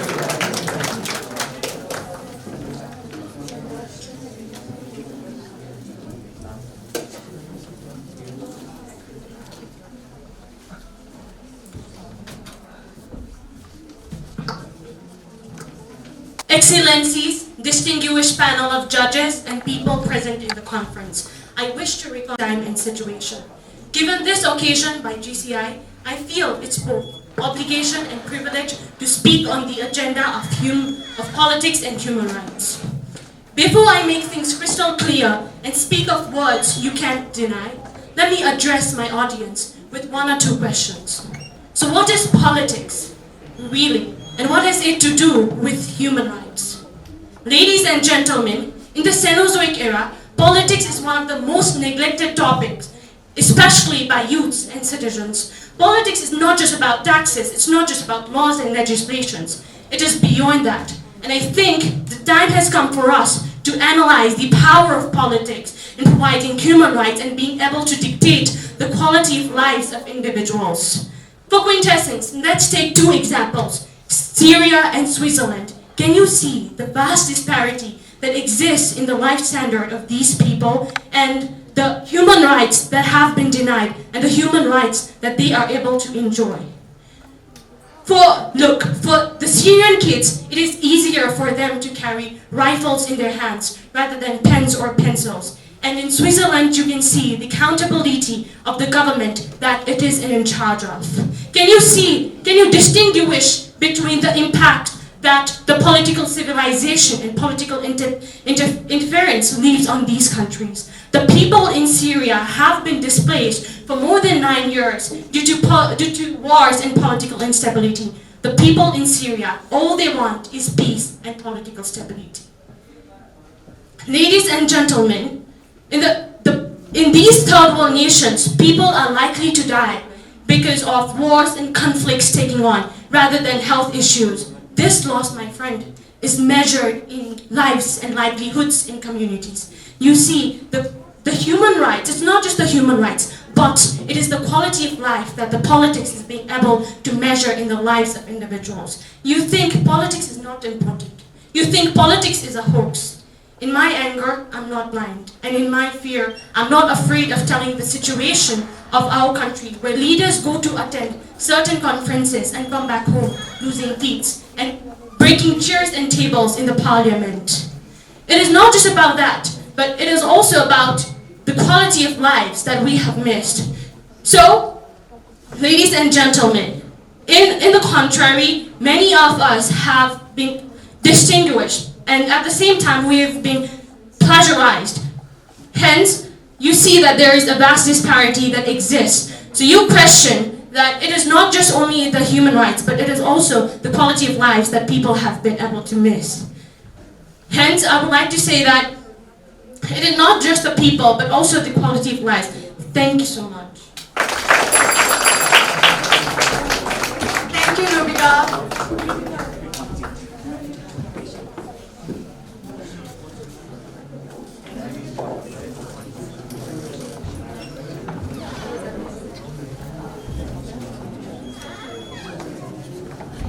Our next speaker is Denisa Bosnet, representing Global Girls International.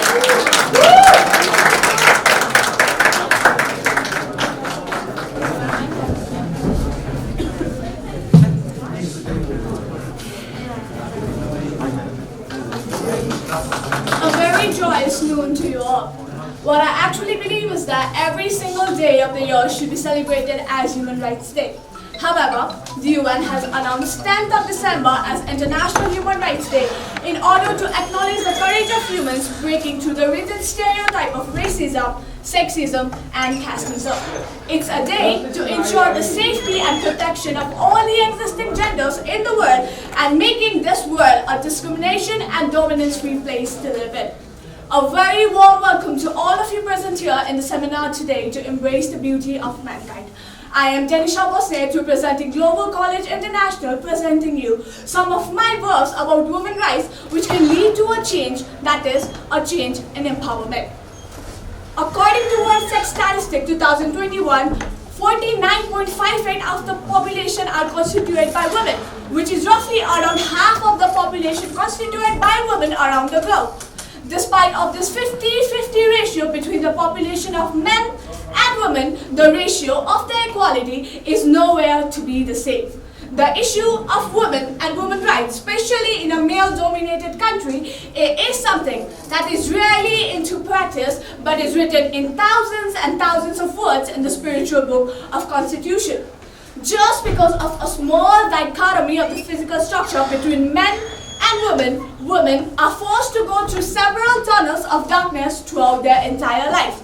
However, along with this evolving generation, the world is slowly changing. It's moving towards a change, a balance between men and women.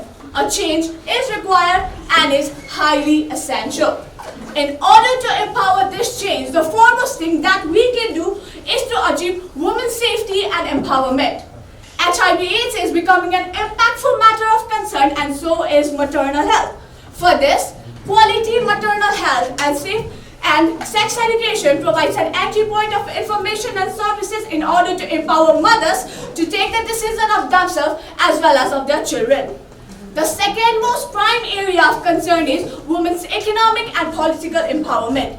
In various parts of the world, there are women who still don't have rights to inherit or own property or to live a discrimination-free life. However, in democracy, women are outnumbered 4-1, yet women's participation is required in order to achieve a genuine democracy that ensures gender equality. Despite of all of this method done in order to prevent women violence, we have seen women getting through several physical and psychological traumas. We have seen these women fighting up against the society, raising their voice for themselves to prove that their actions and intention was totally wrong. For this, I chose Malala Yousafzai, a Nobel Peace Prize laureate, who raised her voice and powered her words in favor of women. And this voice of a young girl, just like you and me, echoed all around the world. Wouldn't it just as normal like you, me, like us? If her voice was so powerful to lead more and more people towards the movement of gender equality, aren't we, the so-called future pillars of the nation, able to break this rigid stereotype and move ahead with equality? Although I spoke for women's rights, what I actually believe is that the rights of men and other existing genders should be equally concerning. It's worse to stay silent and keep tolerating the torture for every species of mankind. If we actually believe ourselves, our family, our society, our country, and the world, I promise to you, this world, I repeat, this world would be the best place to live in that only advocates unity, free of any form of discrimination dominance. Our words are powerful because it has the ability to change the world, and I initiated this with my little speech today. So, what's your next step? Thank you, and I wish you all happy International. Thank you, Denisha, for your speech.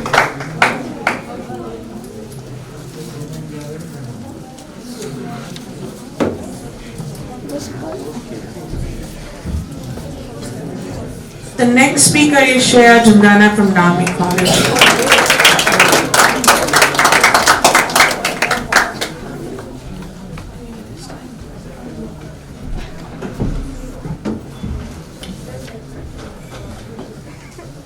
Dude, he's gay, a lesbo, chakka, repetera.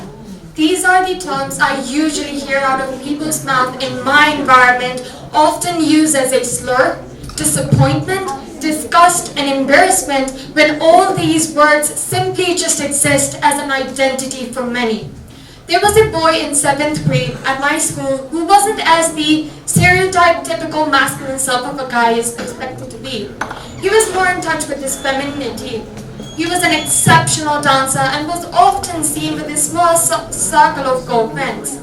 Now, due to this mere atrociously silly reason of him being giggly and good at dancing, made the students at my school mock him by using the word takka as an insult to his behavior.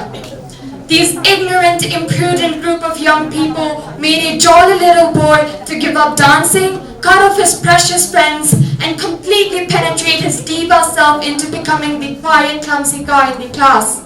Now, I don't believe anyone at my school found this very change in him anything being more than him growing up, including me until I started writing this speech. What must have gone through his head every day, people provoking him for him to be the way he is right now? How something that was just a joke for many made a young naive boy completely prostrate his own self. Good afternoon, everyone. I am Shreya Jumrana, a representative of Nami College, standing in front of you all to voice and speak on LGBT rights, human being first, believing that at the end of my speech, every person present here has a change in perspective towards the LGBT community. LGBT people are anyone who is non-heterosexual or non-cisgender. LGBTQ is an acronym used for lesbian, gay, bisexual, transgender, and queer or questioning. I'd like to believe that the term LGBT is nothing alien to anyone present here. It is a topic that has been widely discussed about. Although the support for the LGBT community has been present since the late 1980s, yet the stories of their violation and harassment hasn't come to an end. There's no questioning of how much change has been seen in this area and how finally these people are being heard of their cries and how these people and allies have been advocating for their rights. However, the bigger picture of the story isn't always the truth. Now, viewing this in the context of my upbringing and in the smaller picture, the whole notion of the LGBT community was something I was completely oblivious of. The internet was my means of awareness. It boils my blood learning how marginalized they are in our society. Without doubt, the younger generation of our society have begun advocating and battling for the rights of LGBT people. However, homophobia is so deeply embedded in the culture of our society that any sort of explanation given to us their rightful place in the society is either taken as sinful and discussed. An obnoxiously perfect example of this would be the case of Nikisha Shrestha of Nepal. Nikisha is a trans woman who went viral through TikTok and has been constantly verbally harassed and disrespected by many, including professional interviewers themselves. This is just an example of someone who was strong enough to be their true self and then oppressed by the ignorance of the society. Until the end of monarchy, 2007, LGBT rights in Nepal wasn't a priority. However, the change in the constitution of Nepal and the involvement of transgender activists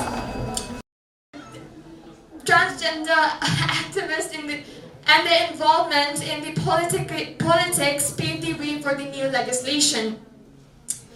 But as untouchability was abolished by law in May 24, 2011, and yet is still in practice, so my question here would be, although third sex or third gender has been provided as an option in legal and formal documents by law since 2013, when will it actually be enforced? When will it actually be accepted by people? How long will it take for people to just take 5 minutes to recognize one another's beauty instead of hassling one another for our differences? If change is to be brought, it has to be from within us, because being a part of the LGBT community is not a choice. They live with it, they should live with it, and we should, without question, let them live with it. Thank you very much.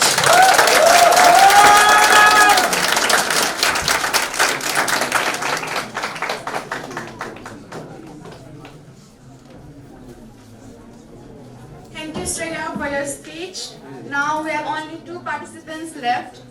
So that filters out the last participant and the second last participant. So let's see who wants the lucky draw. So yeah, the second last participant is Divya Gurung from Saipal Academy.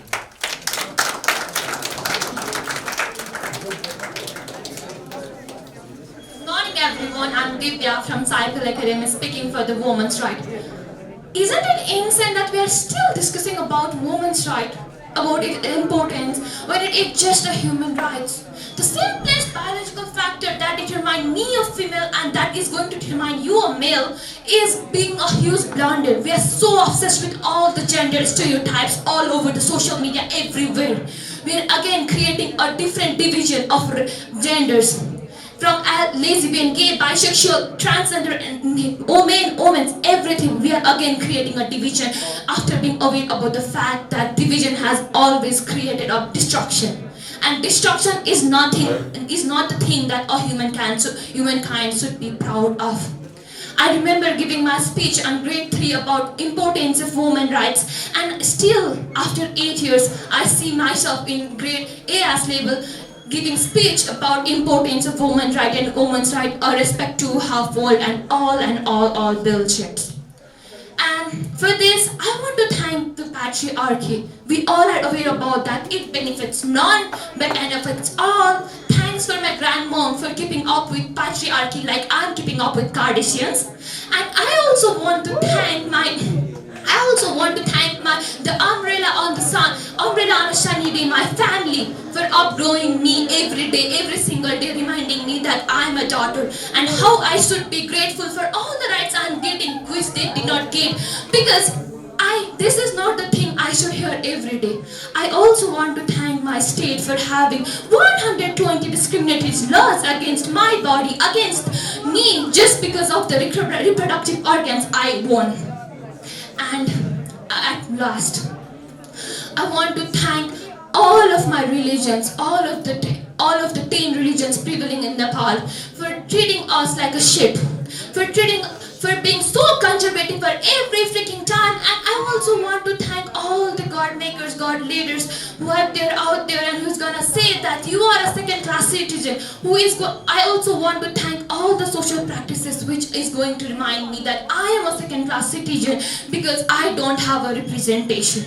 Standing on here, I want to say that woman right is a human right, and there should not be a specific rights towards the human just because of their sexual reproductive organs they own in their body. Today, I'm going to say that we are again making women more and more vulnerable, treating them as a woman, and giving them a woman right. Why don't we speak against why don't we speak against the whole idea of woman right? Why don't we speak?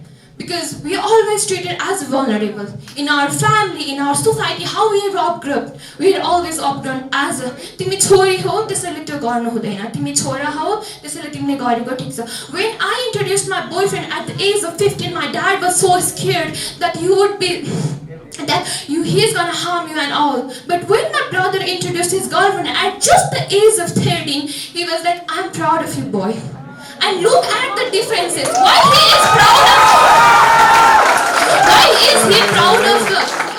he proud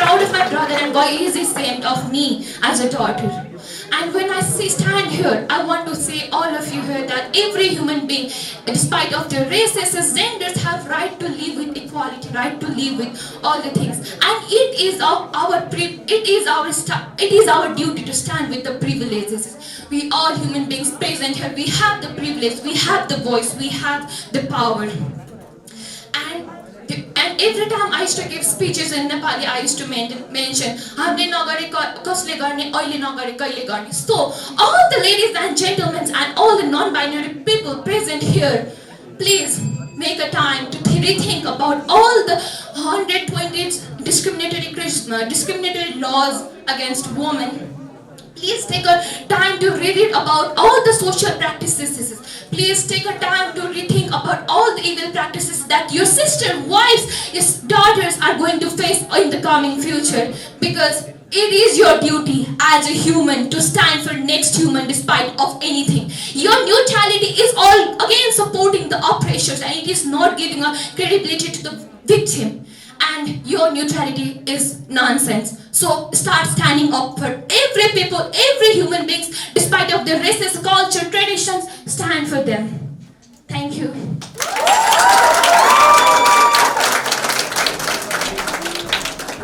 Thank you, Divya, for your speech. Now the last speaker is Abhi Shrestha from Trinity International College.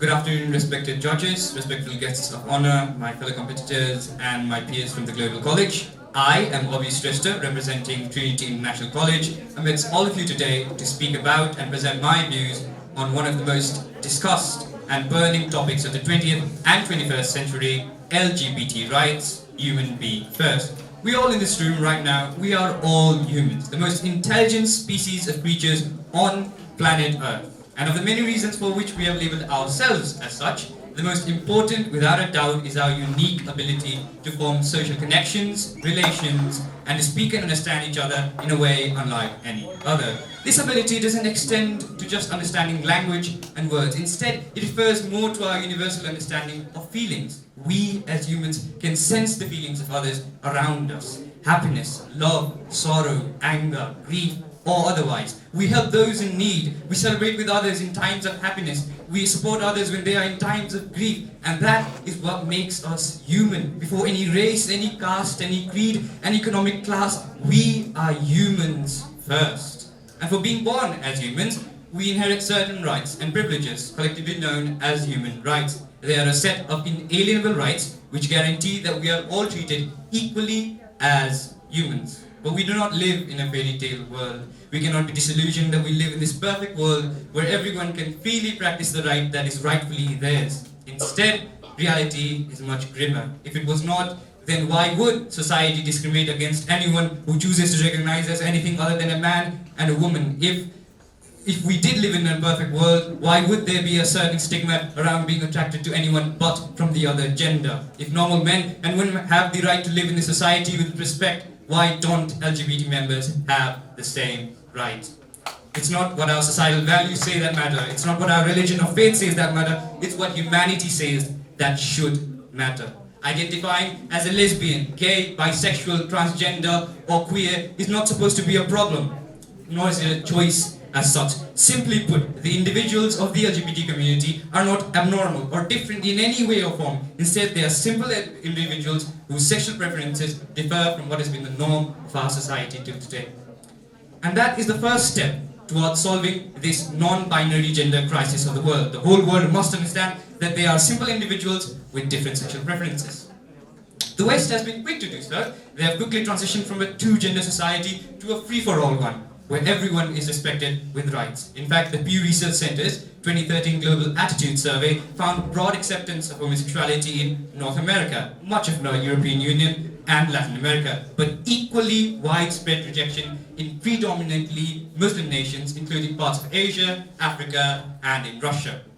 But stigmatization is not the worst obstacle faced by the LGBT community's struggle for equality in the Middle East and Africa. In fact, it's much worse, and it comes in the form of atrocious human rights deprivations. It is very common for LGBT members in such regions to be deprived of 11 of their 30 basic human rights, including the right to no torture, no discrimination, fair treatment under the law, and even right to life. There have been many stories piling up from the Middle East and Africa that have echoed such human rights violations. One such story involves Sarah Hegazi, who is a queer Egyptian feminist from Egypt who was seen waving a rainbow flag outside a concert in Cairo. The photo of her doing so quickly went viral on social media, and she was filled with hate speech and even threats. Days later, the Egyptian police force would then arrest her, keep her in solitary confinement for 3 months, where she would be tortured again and again with electric shocks, verbal abuse, and even sexual assault. Later, she would take asylum in Canada and later even take her own life. Her suicide note read, "To the world, you've been greatly cruel, but I forgive." This above all reflects how inhumane humanity can truly be, and this is clearly a human rights violation. Nepal has fared better in this regard, having already legalized homosexuality back in 2007 with the help of individuals such as Sunil Babu Panta, the Blue Society, and organizations like Cruz AIDS Poles and Meeting Nepal, and a handful others. But we must change as a society before these human rights are implemented in place, because above all, the society has to have a cultural change. The society has to embrace a new, modern, and more inclusive view of family life. To conclude, let it be made very clear that it is their choice to be different, their choice to identify as a man, a woman, anything in between or beyond, their choice to love whomever they want or no one at all if they so choose. But it is their right to be treated equally by the law, by the society, because in the end, human beings first. Thank you and be proud.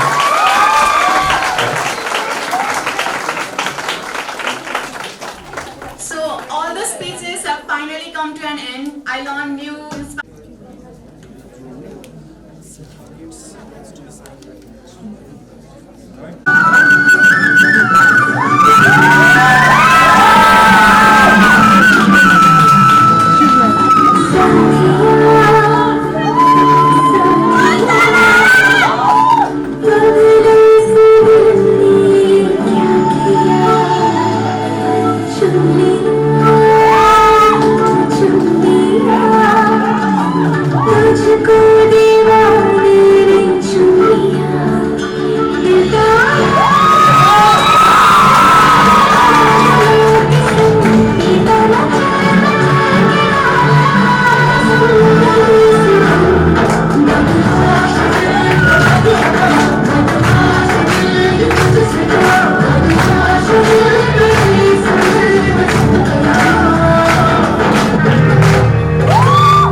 gratitude for all of you to be here, and I request our program coordinator Surendra Joshi to please come in the stage and give us a vote of thanks. Intellectuals. First of all, I'm really thankful to Professor Dr. Rajiv Lal Sapkota, who gave at least 1 hour almost despite his busy schedule.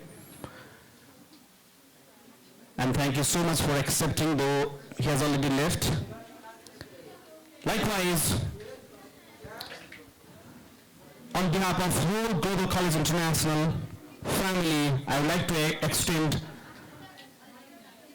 sincere thanks to the panel of judges, starting with Maxime Royman, Director Exams, Nepal Buddhist Council.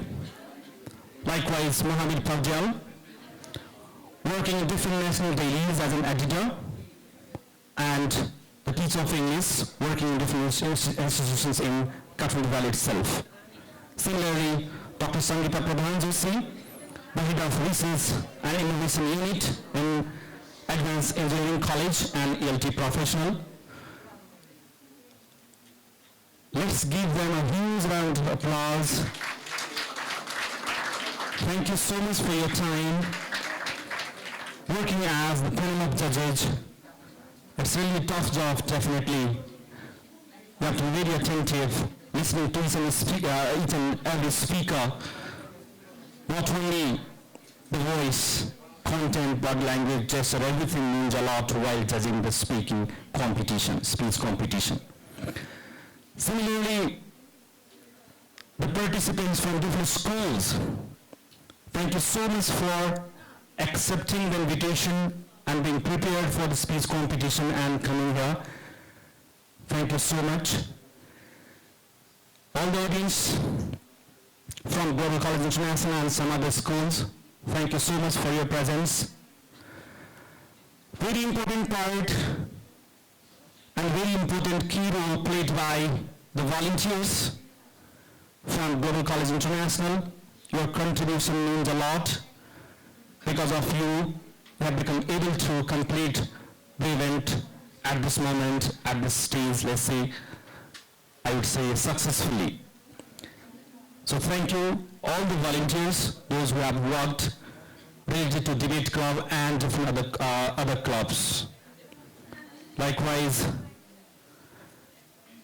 a very thank to the Arnigo Television for capturing the moments, which will be broadcasted in Arnigo Television soon, at the same time in different channels of Global College International as well. Similarly, the staff member of Global College International for your contribution.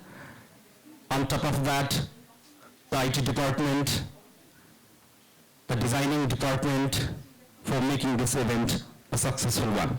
Thank you everyone. I wish you all the best. Now we are going to proceed towards the award ceremony and result distribution. So thank you everyone once again. Thank you so much.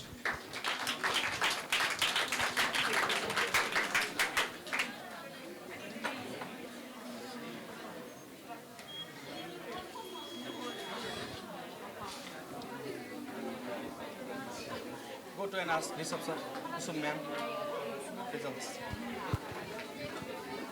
Before we announce the result, it's better, I think, to make a general comment from the panel of judges. So I'd like to request Maxime Royman, the Director of Buddhist Council, to make the general comments related to his speech and some other remarks from his side. So welcome, over to you then. Thank you so much. Thank you, Surendra.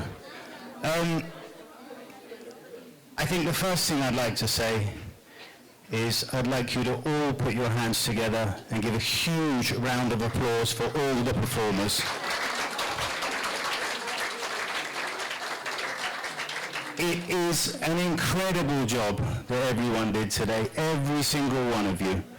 I think you should be super proud of yourselves. In my mind, you're all winners. Unfortunately, we cannot have all winners because it's a competition, but you know, I really want to say that you did a fantastic job. In this world we live in now, of artificial intelligence, of algorithms, of machines that can do a lot of tasks that humans do, there's one area where our skills are really still super valuable, and that is the ability to communicate. And testing yourself, pushing yourself, challenging yourself and your communicative ability is so important, and it's a vital skill that you'll be able to take forward in your life. I really commend the bravery of all the participants for coming up here today. It's not easy to stand in front of a group of strangers as well, and be evaluated. So really, again, congratulations to you on that.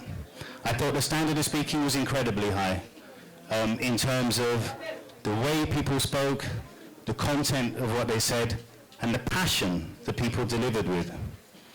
And the final thing to say is, if you are a participant and you feel you did not perform as well as you hoped, I just want to say one thing. Life is not how we fall, it's how we get up.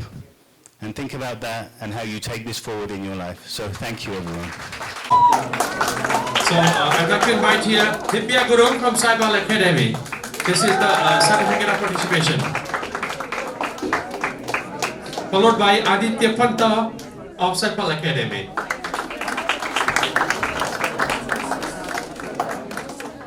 Shreya Dungana, Nami College.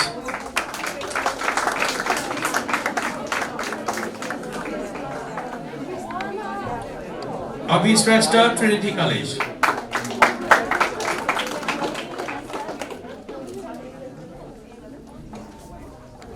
Arushka Katel, Malpi Institute.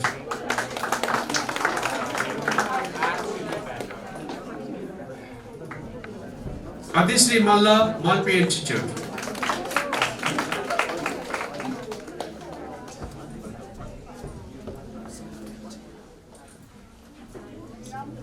Yoju Mahajan, Kastamandap A-Level Academy.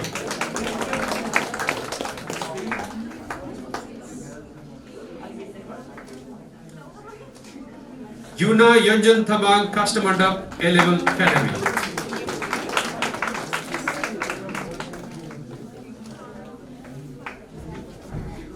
Rubika Pradhan, James Institute of Higher Education.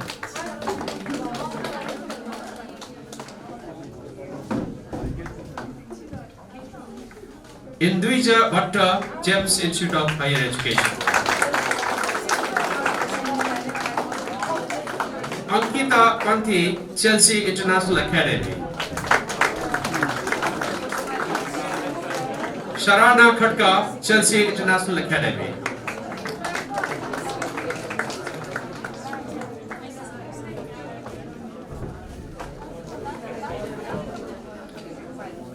Jipchan Rai, Campion A-Level.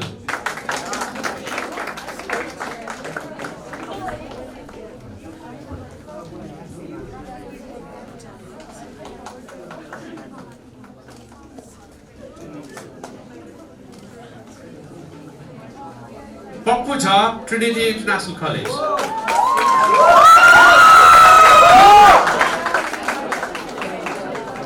Abriti Rai, Nami College.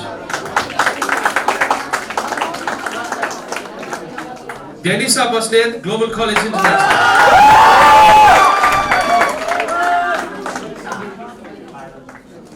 Mandeepa Lama, Global College International.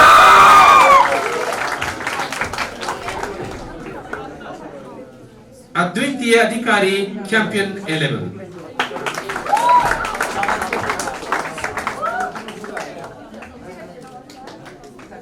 I hope all the participants received the certificates.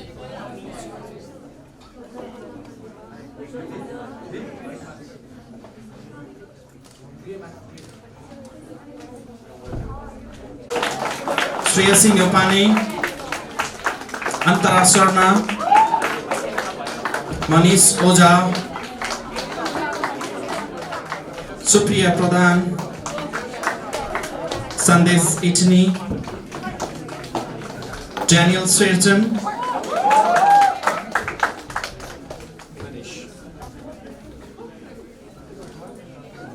Priya Guru, Yuvesh Oli,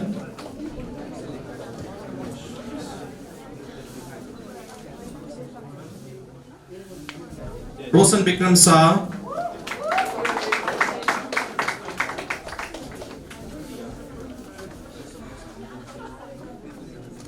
Saswat Katioda, Jinam Bhatrai, Jia Karki, Anmol Kharka. If you missed any of the names, please let us know later. We can dispatch the volunteer certificate afterwards. Thank you so much. Came into our notice that a couple of volunteers left. So we apologize at the moment. We'll deliver the certificate of volunteer very soon to you all. Thank you so much for your contribution once again. One of the members from panel of judges, she's going to herself deliver the award, medal, as well as at the moment you can see a dummy check, but I'm sure you cannot cash it while going to the bank, taking that dummy check and make a cash. It's not possible. You'll be given a cash in an envelope very soon. However, we do have certificate of achievement, one medal, award, and dummy check. Let me announce the name. Any guesses from the audience? Third position holder. Second runner-up for 5th Inter A-Level speech competition organized by Global College International, age Miss Shreya Dhungana from Nani College. Congratulations, Shreya.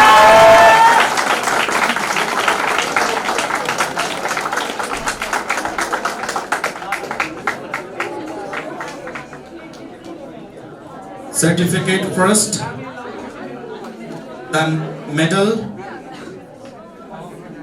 It's better to take a risk slightly for a while by unmasking.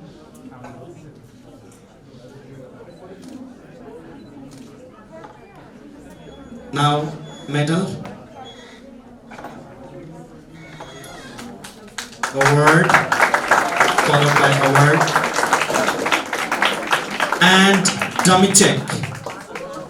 She's going to receive 3,000 cash. So at the same time, it's better to hand over the cash as well. So yeah, you have to do signature afterwards. We'll manage that. So you can receive the cash at the same time. No problem. So here, it's difficult for Shreya to hold everything. So one of the volunteers, please help her.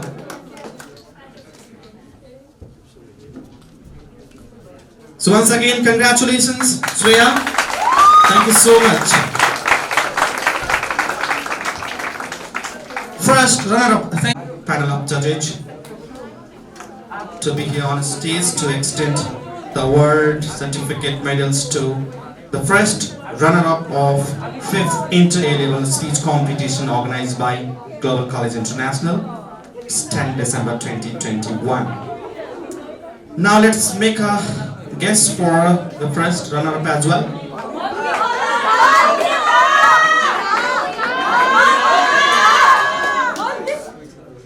The decision is of the panel of judges, so you can't go with the decision of the audiences. Maybe Mandeep, I'm not sure.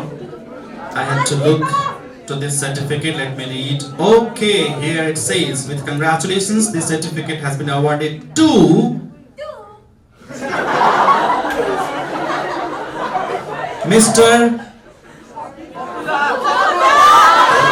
Abhi Shrestha from Trinity International College, GC A-Level, in recognition of securing second position in the 5th Inter A-Level speech competition held on 10 December 2021. So congratulations, Abhi Shrestha from Trinity. So certificate, here it goes. Now, medal, award,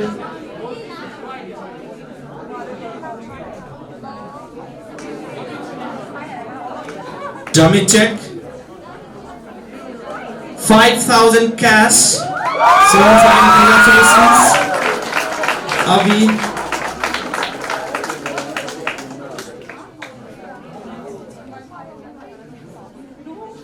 Yes.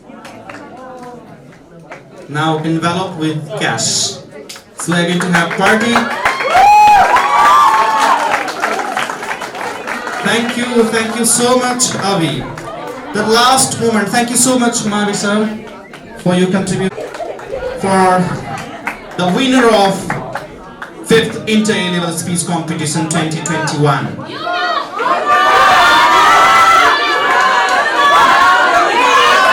And first position, that is the winner who is going to hold the trophy of this 5th Inter A-Level Speech Competition is, again I would say with congratulations, this certificate has been awarded to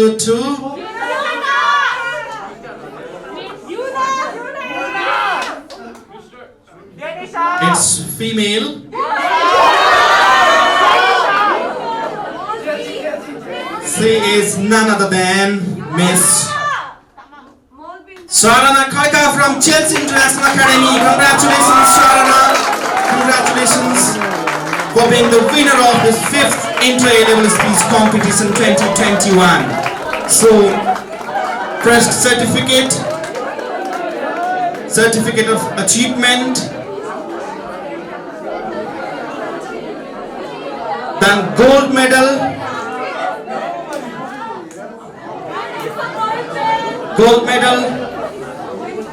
trophy of the winner,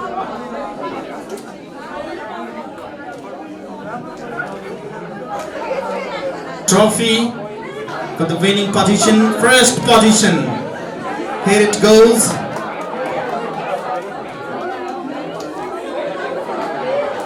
Yes, now dummy check, which contains the amount 10,000. So congratulations. Many congratulations, Sharana, for winning this competition and receiving 10,000 cash. So cash is not a big deal, it's not a huge thing. However, winning the position is a huge. So once again, congratulations to you all. So here, the cash, Sharana. What are you going to do with this cash? How are you going to utilize? Can you convey? No idea? No idea? No, sir. So let's give her some idea how to utilize, because if we go out of the gate, let's sit together instantly. Thank you anyway. So that you can utilize that money to buy some books.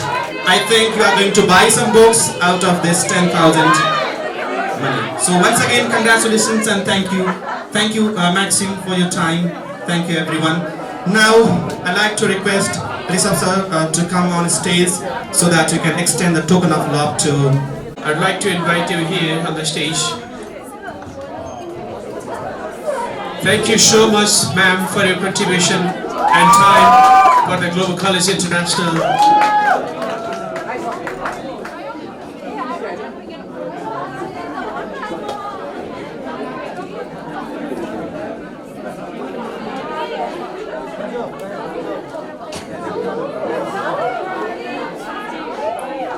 Similarly,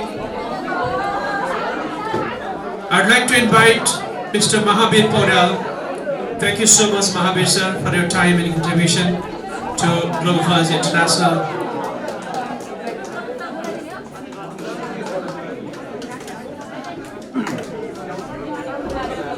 Now I'd like to invite Mr. Maxim. Thank you so much, sir, for your contribution and time for Global College International.